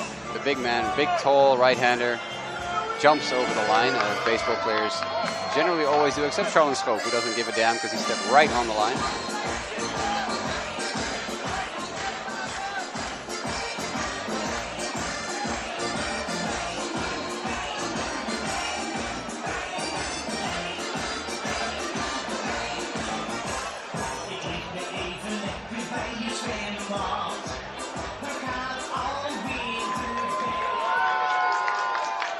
Leading off for Japan will be Kyuto Ueda.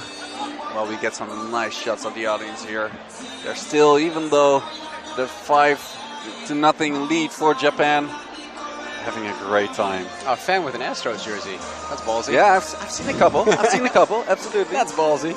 No, I think it's actually a pretty popular club over here in Yeah, we don't care about cheaters. No, that's actually she's fine because that's an Astros jersey from way back. That's early 2000s. Before the whole... Yeah, that's the Craig Biggio era, the Jeff Bagwell era, the Andy Pettit, Roger Clemens era, like early 2000s. So she's fine. Not that those guys never cheated, but different story. Jules Kramer behind the plate, as you can tell. Kalian Sams in right field. And Jules Kramer as the catcher, as the new catcher. So not a lot of changes there.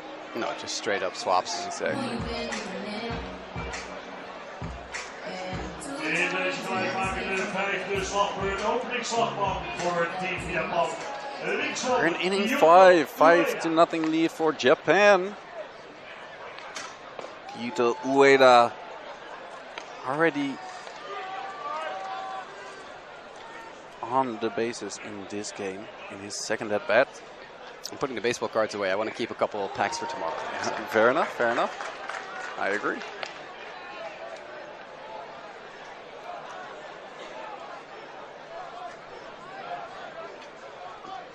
It's cooling off considerably now in the ballpark. Yeah, definitely. You see some more sweaters being put on by the audience.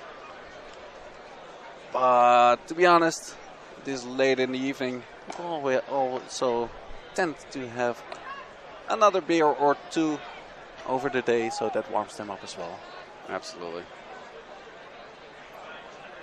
But as we can see in the back at the backstop, some blankets even and a scarf. Well, we see Kyuto Ueda striking out. Mike Bolsenbroek definitely making a good appearance here in this game, picking it up after Chris Stewart's a little bit of a rough start.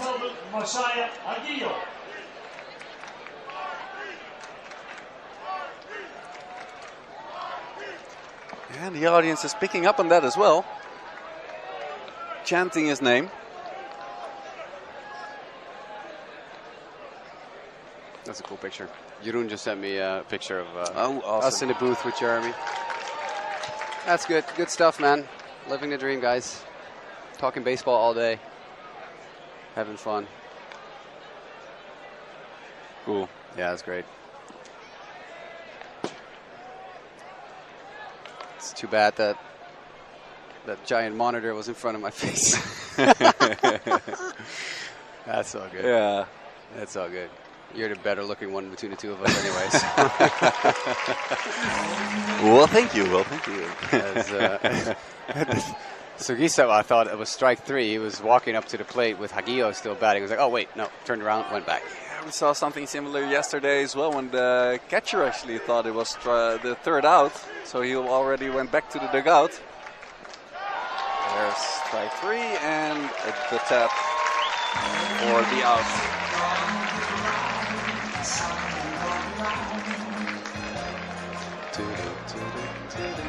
Masai Hagio is de tweede 0 door 3 slag.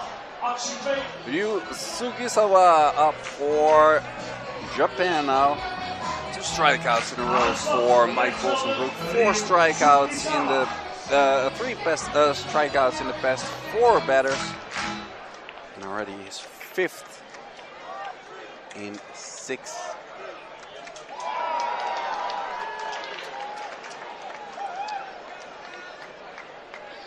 Four in 6. Excuse me. 4 in 6 strikeouts.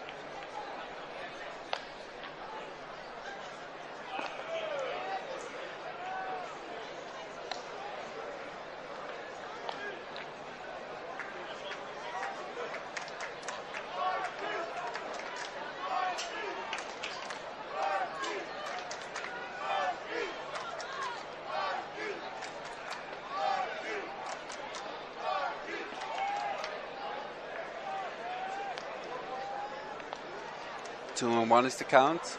2 balls, 1 strike, 2 outs, and no one on the base. There's the pop fly to shallow left field. And there's the catch by Dwayne Kemp.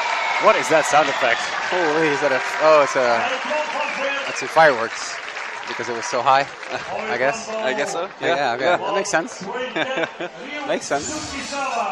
Oh yeah, it doesn't always make sense, the sound effects. No, this Not one did. gonna lie. This one did. This one for sure did.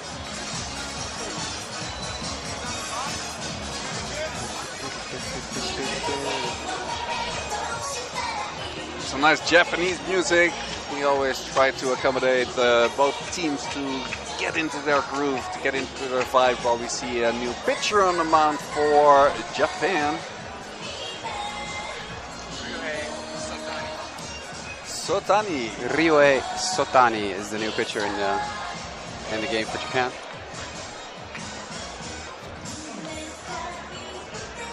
Ryuhei. Yeah, it's funny. Ryuhei. Yeah, exactly. Yeah, that's perfect. Yeah. Nice. Yeah, I'm picking up quickly. Japanese. Yeah, well, nice. Ryuhei Sotani.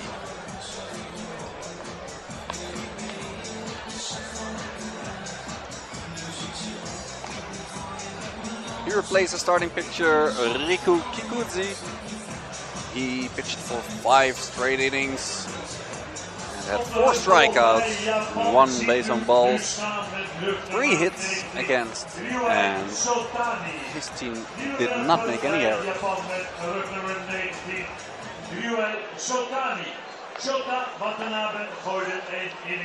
Do you ever have that feeling that you see someone in the crowd? I guess I missed the picture. That's my bad. 1 inning for. Yeah, that was the inning where we were. Where we're talking to Jeremy. Yeah, exactly. Sorry. I'm sorry, sure the people at home will forgive us for being a little focused on our famous guest in the booth. Exactly. I was going to say, do you ever have that feeling that you see someone in a crowd and you know them and you have no idea from where? I've had that 3 times already today. I see someone walk by like, yeah, I've definitely seen you before, talked with you before, and I have currently no idea who you are. I can imagine. As well as getting my name yelled at me by people who I'm like, oh, I have no idea who you are. But, But hello. But thanks for saying hi. By the way, all the messages that we get from left and right, from even when I was walking down on the square yesterday, people came to me and they showed their appreciation of what we're doing on the live stream over here. I also told Jasper, and we really appreciate that. We love the good comments, the good Absolutely. feedback, and also the bad feedback. If there's bad feedback, let us know as well. But I can hardly imagine that there is. I agree. Listen, we had a rough start to the week. Friday was tough, and then Jeroen I was going to say we figured it all out, but it wasn't us. It was Jeroen who figured it all out. And it was all fixed, and it's been fantastic. As Jeroen is sending us some messages from the booth. That's how we communicate, because he doesn't have a microphone, so we can't communicate like off the air, so to speak, but he types the messages on the screen and we can read what he wants to say. Kevin Josefina in the batter's box right now. I still think He's looking at 2 Josefina's going to get a strikes. base hit, but he's facing a lefty pitcher, so it's going to be... Yeah, and he's on 2 strikes already. Was that a swing? He's out anyway. Yep. It's like, check it. He's like, check it, please. I think it was just a strikeout anyway, to be honest. Yeah, I don't disagree, but Yeah. we have a pitcher warming in the bullpen. That's Scott Prince. We saw him yesterday. Had a little rough outing in his first ever international appearance, but there's no downside in putting him back in, putting him in the game for the last half inning of this ball game. Because I mean, you know, it's baseball. Anything can happen, but this Japanese pitching staff has been so crazy good Yeah, definitely. that a 5-run deficit seems like it's going to be tough to overcome in the limited time we have left. Because as you know, we play 7 innings.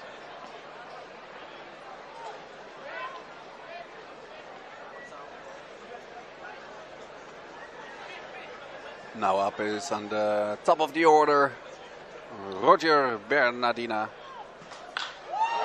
And he smacks it into the right field. That's a great base hit for him, his second of the game. Bernardina having a fantastic tournament. Defensively unrivaled so far, probably the best defensive player in the tournament so far.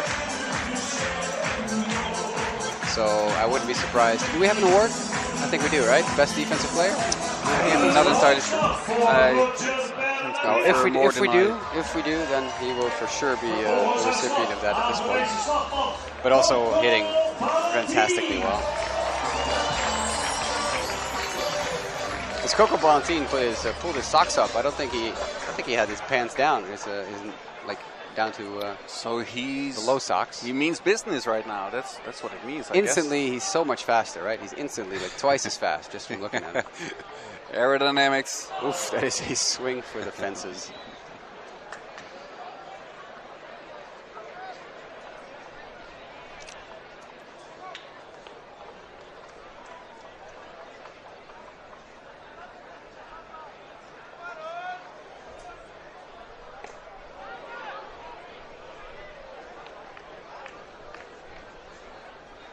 One and one count now for Vladimir Valentin.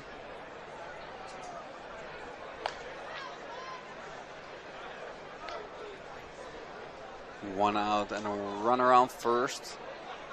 And a big swing once again, pops it back.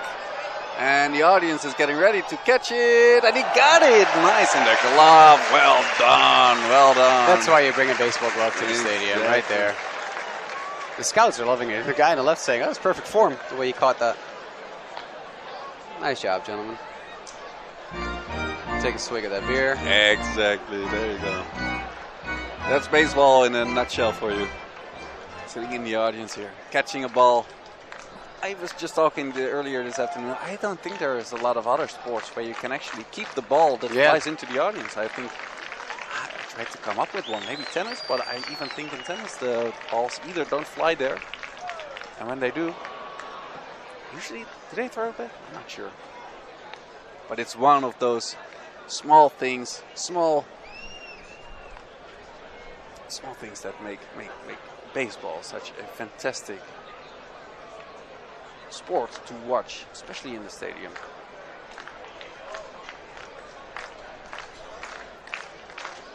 But of course, we're incredibly happy for you to tune in on this live stream. Live from Pim Mulier Stadium, a sporting legend in the Netherlands, pioneer in a lot of sports. Pim Mulier. And it's a tremendous atmosphere still here in the stadium. Big swing from Coco Valentin, strikes out. Coco Valentin is the Can't continue his streak to get on the bases. He had a base hit in his last at-bat. Strikes out with a big swing. Charles Hope. And Charlon Schroop, he's now the shortstop after the entrance of Delano Salasa. who plays at second base.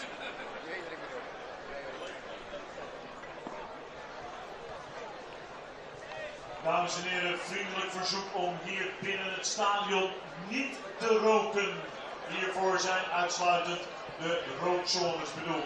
Dank u wel. Charlotte Schroop fouls it back. 1-1 the count with 2 outs and a runner on first. And that's a little bit the story, except for one occasion where Jules Kramer actually managed to reach second base. But furthermore, the Dutch team so far, Team Kingdom of the Netherlands, didn't get past that first base. Only one occasion in this whole game. Oh, that's another double play for. Oh, it's 2 outs, so that's Yep, another yep. grounder to short. It is. I was busy doing something else for a second. Fielder's choice for Charlotte Schroop on first base. Because the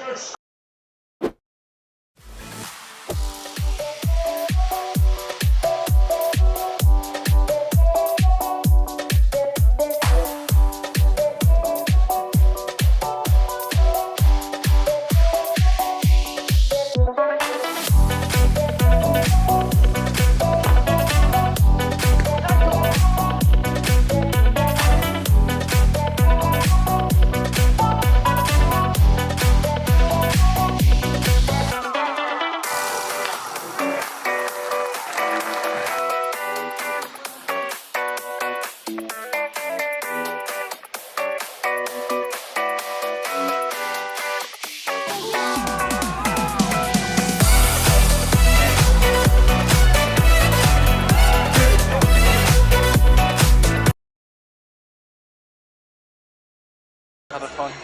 Ik zou of lichtblauw en oranje hebben gedaan, of donkerblauw en oranje. Maar niet lichtblauw en donkerblauw. Dat vind ik dan weer net een beetje jammer. Ah, ik snap je wel. Ja. Want Nederland hoort wel toch uiteindelijk wel gewoon ook oranje te zijn. This is Scott Prince inderdaad. And as we look at this, the Prince family, that's Connor right there with the hat on and his dad to his right.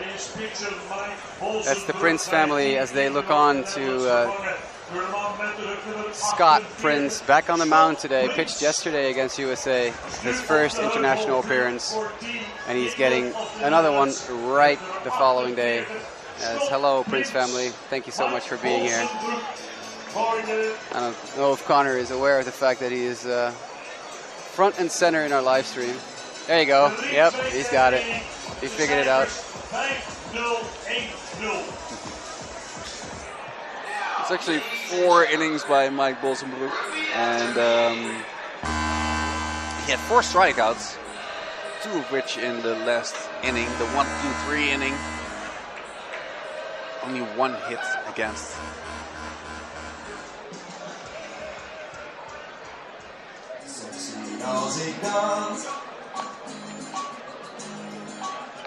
Sorry, I've gotta correct myself again. Oh boy. 5 strikeouts. Sorry, Man. Mike. I made a little bit of a mess of Yeah, my Bolsenbroek was scorecard. excellent. Yeah, he was excellent. So Scott Prince with the butterflies from yesterday start out of the way. Yesterday's relief appearance, I should say. Back at it. The first pitch of Scott Prince is a hit by pitch. During the wind-up, the announcer started talking maybe a little That's bit. just Maybe they mean. distracted him a little bit. Playing Wild Thing is mean. Oh, That's yeah. mean. I mean, to be honest, I always thought that was mean as well to do things like that. But until I came to the United States, I know, but that's where they do it all the time. They do it all the time. I out know, there. but this kid is so brand new to Dutch That's true. national That's team. true. No, I gotta Give this agree kid with a you. break. Do it all you want with Bolsenbroek Fair or enough, fair JC enough. Sulboran, but You got a good point there. Yeah. lay off this Fair kid. enough. Give him a chance to find his footing. That is an excellent pitch. It's line to second to Salasa, and he will indeed double off the runner at first. There we go. Let's go, boys. Nice job. As Scott Prince also definitely acknowledges the fact that Delano Salasa made an excellent play there. That is well done by Team Kingdom, and a very quick 2 outs. Well, that's a much better start than yesterday for Scott. Well done. Yeah, beautiful play by Delano Salasa. Very talented kid. Made his appearance a couple of years ago, and I was immediately impressed in his first season already as a youngster when he came on as a shortstop at first, and then he moved to Amsterdam, and he continued growing and growing. Went to the US for some college plays, and he's been just fantastic. Very nice guy as well, very approachable, and big talent. Tatsuya Hashimoto is up in the bullpen. Oh, there we go. Okay. For Japan. Scott Prince throws another breaking ball that breaks not enough, but it pushes Kusabe off the plate just a little bit. He's very close to the plate. Very forward in the batter's box as Prince fires a beautiful 73-mile-an-hour slider. He's got that breaking one going right now.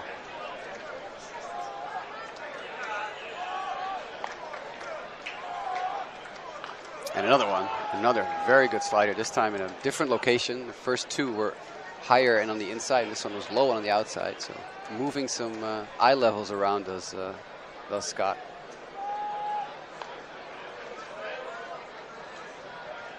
As he strikes out Noguchi. It's actually Noguchi, not Kusabe, who's on the screen. It's Noguchi.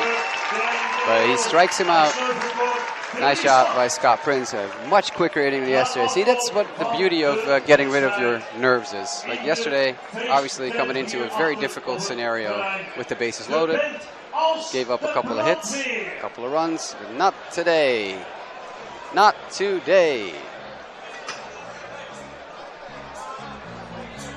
Well done. We have a new pitcher. It's not the aforementioned Hashimoto. It is Kentaro Shinogi. Kentaro Shinogi coming into the ball game for Japan. You're running out of colors for your scorecard. Then I'll just start over again. It's a work of art what you have here. Absolutely, and it's getting prettier and prettier every time. There's a company, speaking of scorecards, there's a company in the United States, I forget the name. It's a one-person company, I believe.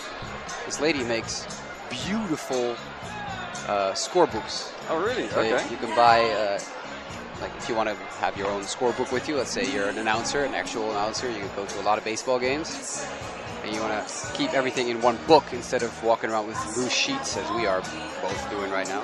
Yep. You can buy it from her, and I forget, I'll look it up for people who are interested in it. I got it from Levi Weaver, who is a broadcaster, or a writer for The Athletic, I believe. I will see if I can find it. This lady makes beautiful scorecards. Yeah, their scorecards, different people use it for different occasions. You see Kentaro Shinogi on the mound now, getting ready to face his first batter, Jeremy Profar.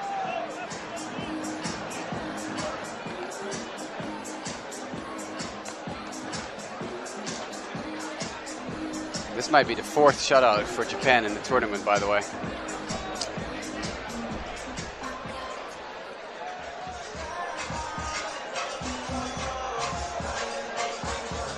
Okay, let me see if I can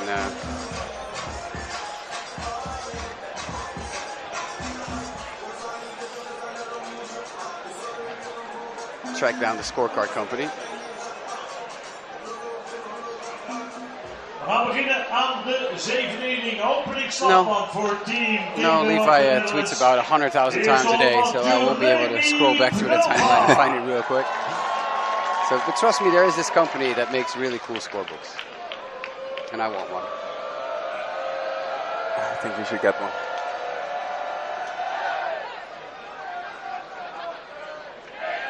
As the scouts are starting to pack it up as well, I see the Blue Jay scout pretty much only with a little notebook in front of himself right now. As we have people in the press booth that do not have a press pass, so why are they here?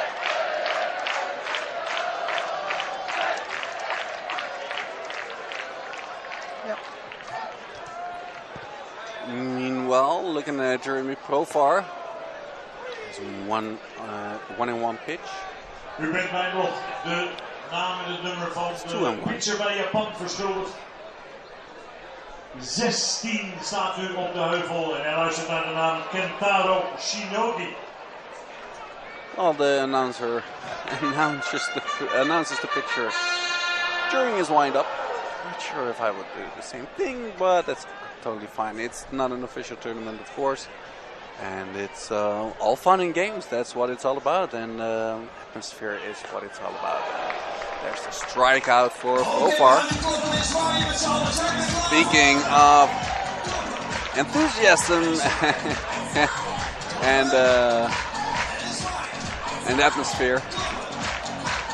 Jeremy Profar is de eerste 0 door 3 slag. Big swing for Jeremy Profar Volgens there. aanslag voor team Really looking to get something going for himself at least. Fair enough, because he had a 7 for 13 for this tournament. So we can't blame him for trying. Now up is Jules Kramer. It's a nice pitch. Apparently it missed. Looked pretty good to me. Jules Kramer already on a base hit in this tournament. Swings there. A big swing and a miss. 1-1. 1 out. No one on the bases.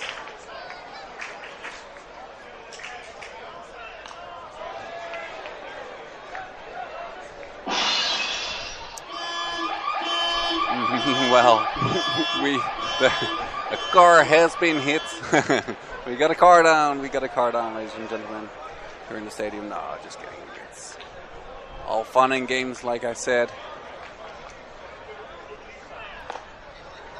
The pitch is high in the strike zone.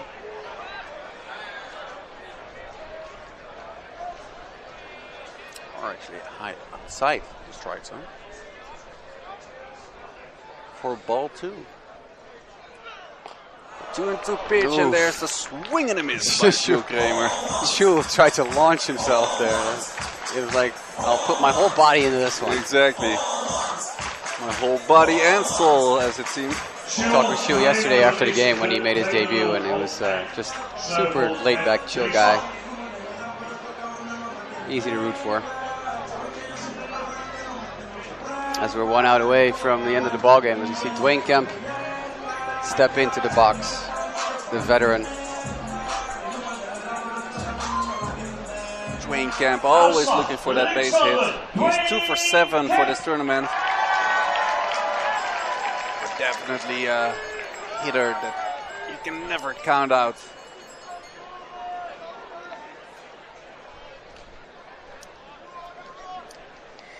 Kentaro Shinogi will deliver the second pitch, gets fouled back and away. Dwayne Kemp always looking for the contact. And 1-1.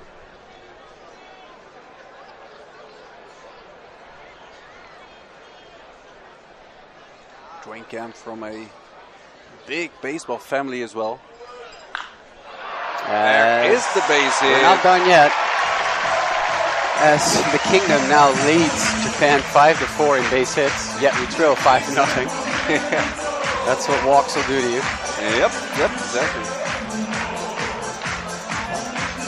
Well, that's cool because that gives Delano Solosa an at-bat. Yeah, another at-bat actually. Because he actually already hit a base hit in his first at-bat. He did. That was the when we announced that the young guys were doing it. Exactly. Solosa from Hilversum, the Netherlands, I was told.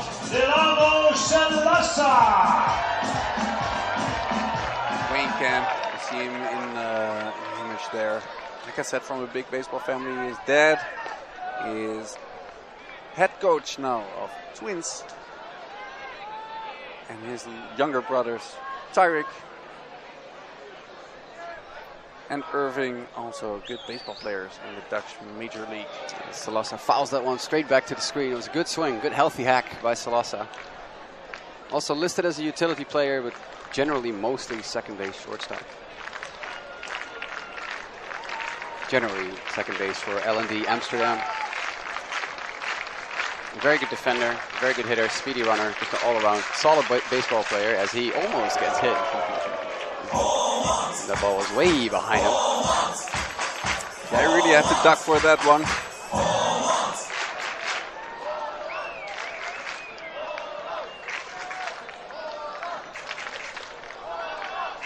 Let's see if Salazar can do something with this 1-2 pitch.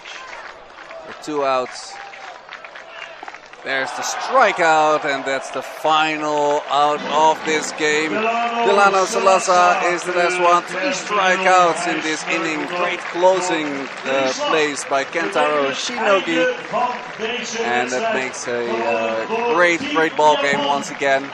Especially from the Japanese side. They, like we saw, Chris Stewart starting off a little bit not on the best terms and had a little bit of a wobble here and there.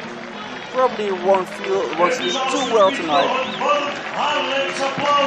but absolutely delighted to see such big talents make their debut for the Dutch team as we bow to the Japanese team and they bow to us and they bow to everyone and we love it.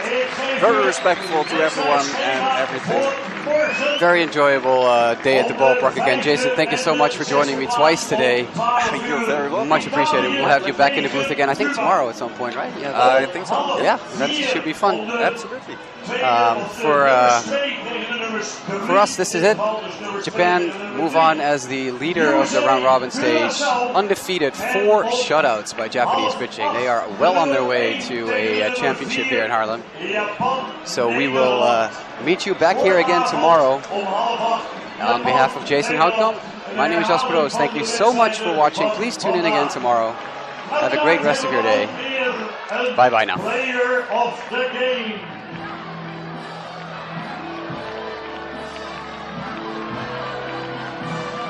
Hij speelt bij het winnende team. Hij heeft rugnummer 12, de tweede hopper Takuma Hayashi. Hij kwam die keer op het hoofd, had 1 hit, hij heeft 2 keer gescoord en dan nog 2 keer deel aan een dubbelspel. Hij zal zijn handtekening zetten op 2 ballen en die zal het publiek ingooien. Player of the game, Takuma Hayashi.